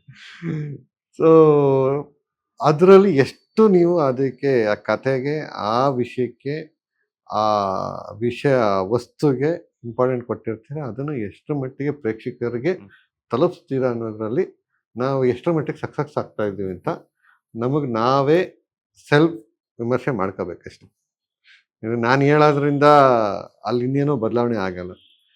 ಕಮ್ಮಿ ಆಗ್ತಾ ಇದೆ ಅಂತಂದರೆ ಅಲ್ಲಿ ಕಮ್ಮಿ ಅಂತಲ್ಲ, ಅದನ್ನು ನಾವು ಸೆಲ್ಫ್ ಕ್ರಿಟಿಸೈಸ್ ಮಾಡ್ಕೊಳ್ಳೋ ಅಭ್ಯಾಸ ಬಿಟ್ಕೋಬೇಕು. ಫೈನಲಿ ಜುಲೈ 11th ರಿಲೀಸ್ ಆಗ್ತಾ ಇರೋದ್ರಿಂದ ಕನ್ನಡ ಸಿನಿ ಪ್ರೇಕ್ಷಕರು ಯಾಕೆ ದೂರತೀರಯಾನವನ್ನು ನೋಡಬೇಕು? ಕನ್ನಡ ಪ್ರೇಕ್ಷಕರು ಯಾಕೆ ಸಿನಿಮಾ ನೋಡಬೇಕು ಅಂತಂದರೆ, ನೀವು ಅಂದರೆ ಪ್ರೇಕ್ಷಕರಿಗೆ ಹೇಳೋದಾದರೆ, ನೀವು ಎಲ್ಲ ಭಾಷೆ ಸಿನಿಮಾ ನೋಡ್ತಾ ಇದ್ದೀರಾ.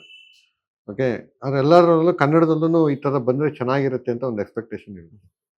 ಒಂದು ಹದವಾದ, ಒಂದು ಹಿತವಾದ, ಕಣ್ಣು, ಕಿವಿ, ಮನಸ್ಸು ಎಲ್ಲವನ್ನೂ ಒಂದು ಮುದಗೊಳಿಸುವಂಥ ಒಂದು ಒಳ್ಳೆ ಸಿನಿಮಾ. ತುಂಬ ದೊಡ್ಡದಾಗಿ ಏನೂ ಇಲ್ಲ, ಎಲ್ಲನೂ ಹಿತವಾಗಿ, ಮಿತವಾಗಿ.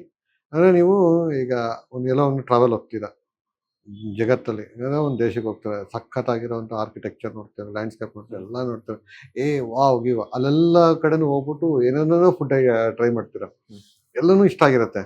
ಅದೆಲ್ಲ ಆದಮೇಲೆ ಕೊನೆಗೆ ವಾಪಸ್ ಮನೆಗೆ ಬಂದಾಗ ಒಂದೊಳ್ಳೆ ಮನೆ ಊಟ ತಿನ್ನಬೇಕು ಅನ್ನೋ ಒಂದು ಆಸೆ ಆಗುತ್ತೆ, ಗೊತ್ತಾ? ಆ ಆಸೆ ಹುಟ್ಟೋರಿಗೆ ಒಂದು ಸಿನಿಮಾ ಇದು. ಒಂದೊಳ್ಳೆ ಕನ್ನಡ ಸಿನಿಮಾ ನೋಡೋಣ ಅನ್ನೋ ಒಂದು ಆಸೆ ಯಾರು ಗೊತ್ತಿದೆಯೋ, ಅದಕ್ಕೆ ಕಾಯ್ತಾ ಇದ್ದಾರೋ ಅವ್ರಿಗೆ ಸಿನಿಮಾ ದೂರತೀರ. ನಾನು ಆಕ್ಚುಲಿ ನೆನ್ನೆ ಆರ್ಟಿಸ್ಟ್ಗಳ ಹತ್ರನೂ ಕೂಡ ಹೇಳ್ತಾರೆ, ವಿಜಯ್ ಹಾಗೇನೆ ಪ್ರಿಯಾಂಕಾ ಅವ್ರ ಹತ್ರ 100% ಸರ್ ನಿಮ್ಮ ಸೆಲೆಕ್ಷನ್. ಬಿಕಾಸ್ ಯಾಕಂದ್ರೆ ಅದು ಹೆಂಗೆ ಸೆಲೆಕ್ಷನ್ ಮಾಡೋದು ಗೊತ್ತಿಲ್ಲ, ಅವರಿಬ್ರು 100% ನ್ಯಾಯ ಒದಗಿಸಿದ್ದಾರೆ. ಬಿಕಾಸ್ ಟ್ರೇಲರ್ ನೋಡಿದಾಗ ಆಗಿರ್ಬೋದು, ಸಾಂಗ್ಸ್ ನೋಡಿದಾಗ ಆಗಿರ್ಬೋದು, ಅಷ್ಟೇ ಎಫರ್ಟ್ ಇದೆ.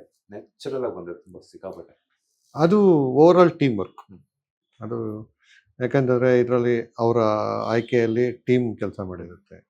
ಸೊ ಅದಕ್ಕೆ ಆ ಕತೆಗೆ ಬೇಕಾಗಿರೋಂಥ ಡೈಲಾಗ್ಸ್ನ ಹ್ಮ್. ಈ ಚೇತನ್ ತೀರ್ಥಹಳ್ಳಿ ಮತ್ತು ಕೃಷ್ಣ ಹೆಬ್ಬಾಳೆ ಸರ್ ಬರೆದಿದ್ದಾರೆ.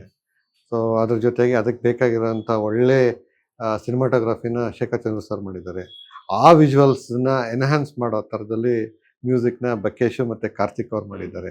ಆ ಮ್ಯೂಸಿಕ್ಕು ಆ ವಿಜುವಲ್ಸ್ನ ನೀಟಾಗಿ ಹದವಾಗಿ ಜನಕ್ಕೆ ತೋರಿಸೋದ್ರಲ್ಲಿ ಎಡಿಟ್ರು ನಾಗೇಂದ್ರ ಅವ್ರು ಕೆಲಸ ಮಾಡಿದ್ದಾರೆ. ಇವೆಲ್ಲ ಕೂಡಿದಾಗ ಅಲ್ಲೊಂದು ಆ್ಯಂಬಿಯನ್ಸ್ ಕ್ರಿಯೇಟ್ ಆಗಬೇಕು. ಆ ಸೌಂಡ್ ಡಿಸೈನ್ನ ನಮ್ಮ ರವಿ ಹಿರೇಮಠ್ ಅವರು ಆ ರಿಯಲಿಸಮ್ನ ಕ್ರಿಯೇಟ್ ಮಾಡಿದ್ದಾರೆ.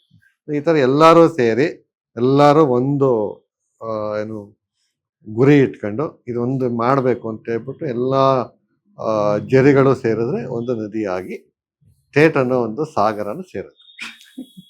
Anyway thank you so much. ಇಷ್ಟೊತ್ತು ನಮ್ಮ ಬಾಸ್ ಟಿವಿಗೆ ನಿಮ್ಮ ಒಂದು ಅಮೂಲ್ಯವಾದಂತಹ ಟೈಮ್ ಅನ್ನ ಕೊಟ್ಟಿದ್ದಕ್ಕೆ. ಜುಲೈ 11th ರಿಲೀಸ್ ಆಗ್ತಾ ಇದೆ ದೂರತೀರಯಾನ. ಸೊ ಹೆಸರು ತಕ್ಕಂಗೆ ತಮ್ಮ ಪಯಣವನ್ನ ಶುರು ಮಾಡ್ಲಿ, ಒಳ್ಳೇದಾಗ್ಲಿ. ಇಡೀ ತಂಡಕ್ಕೆ all the best. Thank you. ಪ್ರೇಕ್ಷಕರಿಗೆ ಯಾರು ಈ ವಿಡಿಯೋ ನೋಡ್ತಾ ಇದ್ದೀರೋ ಎಲ್ಲರಿಗೂ ಕೇಳೋದಿಷ್ಟೇ, ಒಂದು ಮಿತವಾದ ಏನು ಮನಸ್ಸಿಗೆ ಮುದ ನೀಡೋಂಥ ಸಿನಿಮಾ ದೂರತೀರಯಾನ. ನೀವು ಈ ಸಿನಿಮಾಗೆ ಬಂದರೆ ನೀವು ತಗೊಂಡೋಗೋದಕ್ಕೆ ಏನೋ ಒಂದು ಈ ಅಂಗಡಿಯಲ್ಲಿ ಸಿಗುತ್ತೆ. ಈ ಸಿನಿಮಾನ ಒಂದು ಅಂಗಡಿ ಅಂತ ಇಲ್ಲ ಹೋಟೆಲ್ ಅಂತ ಟ್ರೀಟ್ ಮಾಡ್ತೀರಾ, ಅಂಗಡಿ ಅಂತ ಟ್ರೀಟ್ ಮಾಡ್ತೀರಾ ಬಂದರೆ, ಇಲ್ಲ ನಿಮ್ಗೊಂದು ಒಳ್ಳೆ ಹಾಡು ಬೇಕಾ, ಒಂದು ಒಳ್ಳೆ ಹಾಡು ಸಿಗುತ್ತೆ. ಒಂದು ಒಳ್ಳೆ ವಿಜುವಲ್ಸ್ ಬೇಕಾ, ವಿಜುವಲ್ಸ್ ಸಿಗುತ್ತೆ. ಇಲ್ಲ ಒಂದು ಎಕ್ಸ್ಪೀರಿಯನ್ಸ್ ಬೇಕಾ, ಒಂದು ಎಕ್ಸ್ಪೀರಿಯನ್ಸು.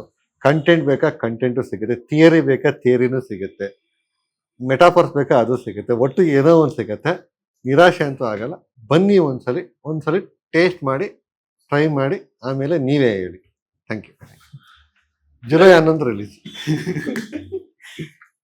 ಇದಾಗಿತ್ತು ಇವತ್ತಿನ special interview with director Mansoori ಅವರು. ಮತ್ತಷ್ಟು ಇಂಟ್ರೆಸ್ಟಿಂಗ್ ಇಂಟರ್ವ್ಯೂಸ್ಗಾಗಿ ಈ ಕೂಡಲೇ ಸಬ್ಸ್ಕ್ರೈಬ್ ಮಾಡಿ ಬಾಸ್ ಟಿವಿ ಕನ್ನಡ. ಧನ್ಯವಾದಗಳು. ಲೇಟೆಸ್ಟ್ ಹಾಗೂ ಇಂಟ್ರೆಸ್ಟಿಂಗ್ ಸುದ್ದಿಗಳಿಗಾಗಿ ಬಾಸ್ ಟಿವಿ ಕನ್ನಡ ಚಾನೆಲ್ನ ಸಬ್ಸ್ಕ್ರೈಬ್ ಮಾಡಿ. ಹಾಗೆಯೇ ಬೆಲ್ ಐಕಾನ್ ಪ್ರೆಸ್ ಮಾಡಿ. ಇದರ ಜೊತೆಗೆ ಫೇಸ್ಬುಕ್, ಇನ್ಸ್ಟಾಗ್ರಾಮ್, ಎಕ್ಸ್ನಲ್ಲೂ ಮಿಸ್ ಮಾಡದೆ ಫಾಲೋ ಮಾಡಿ.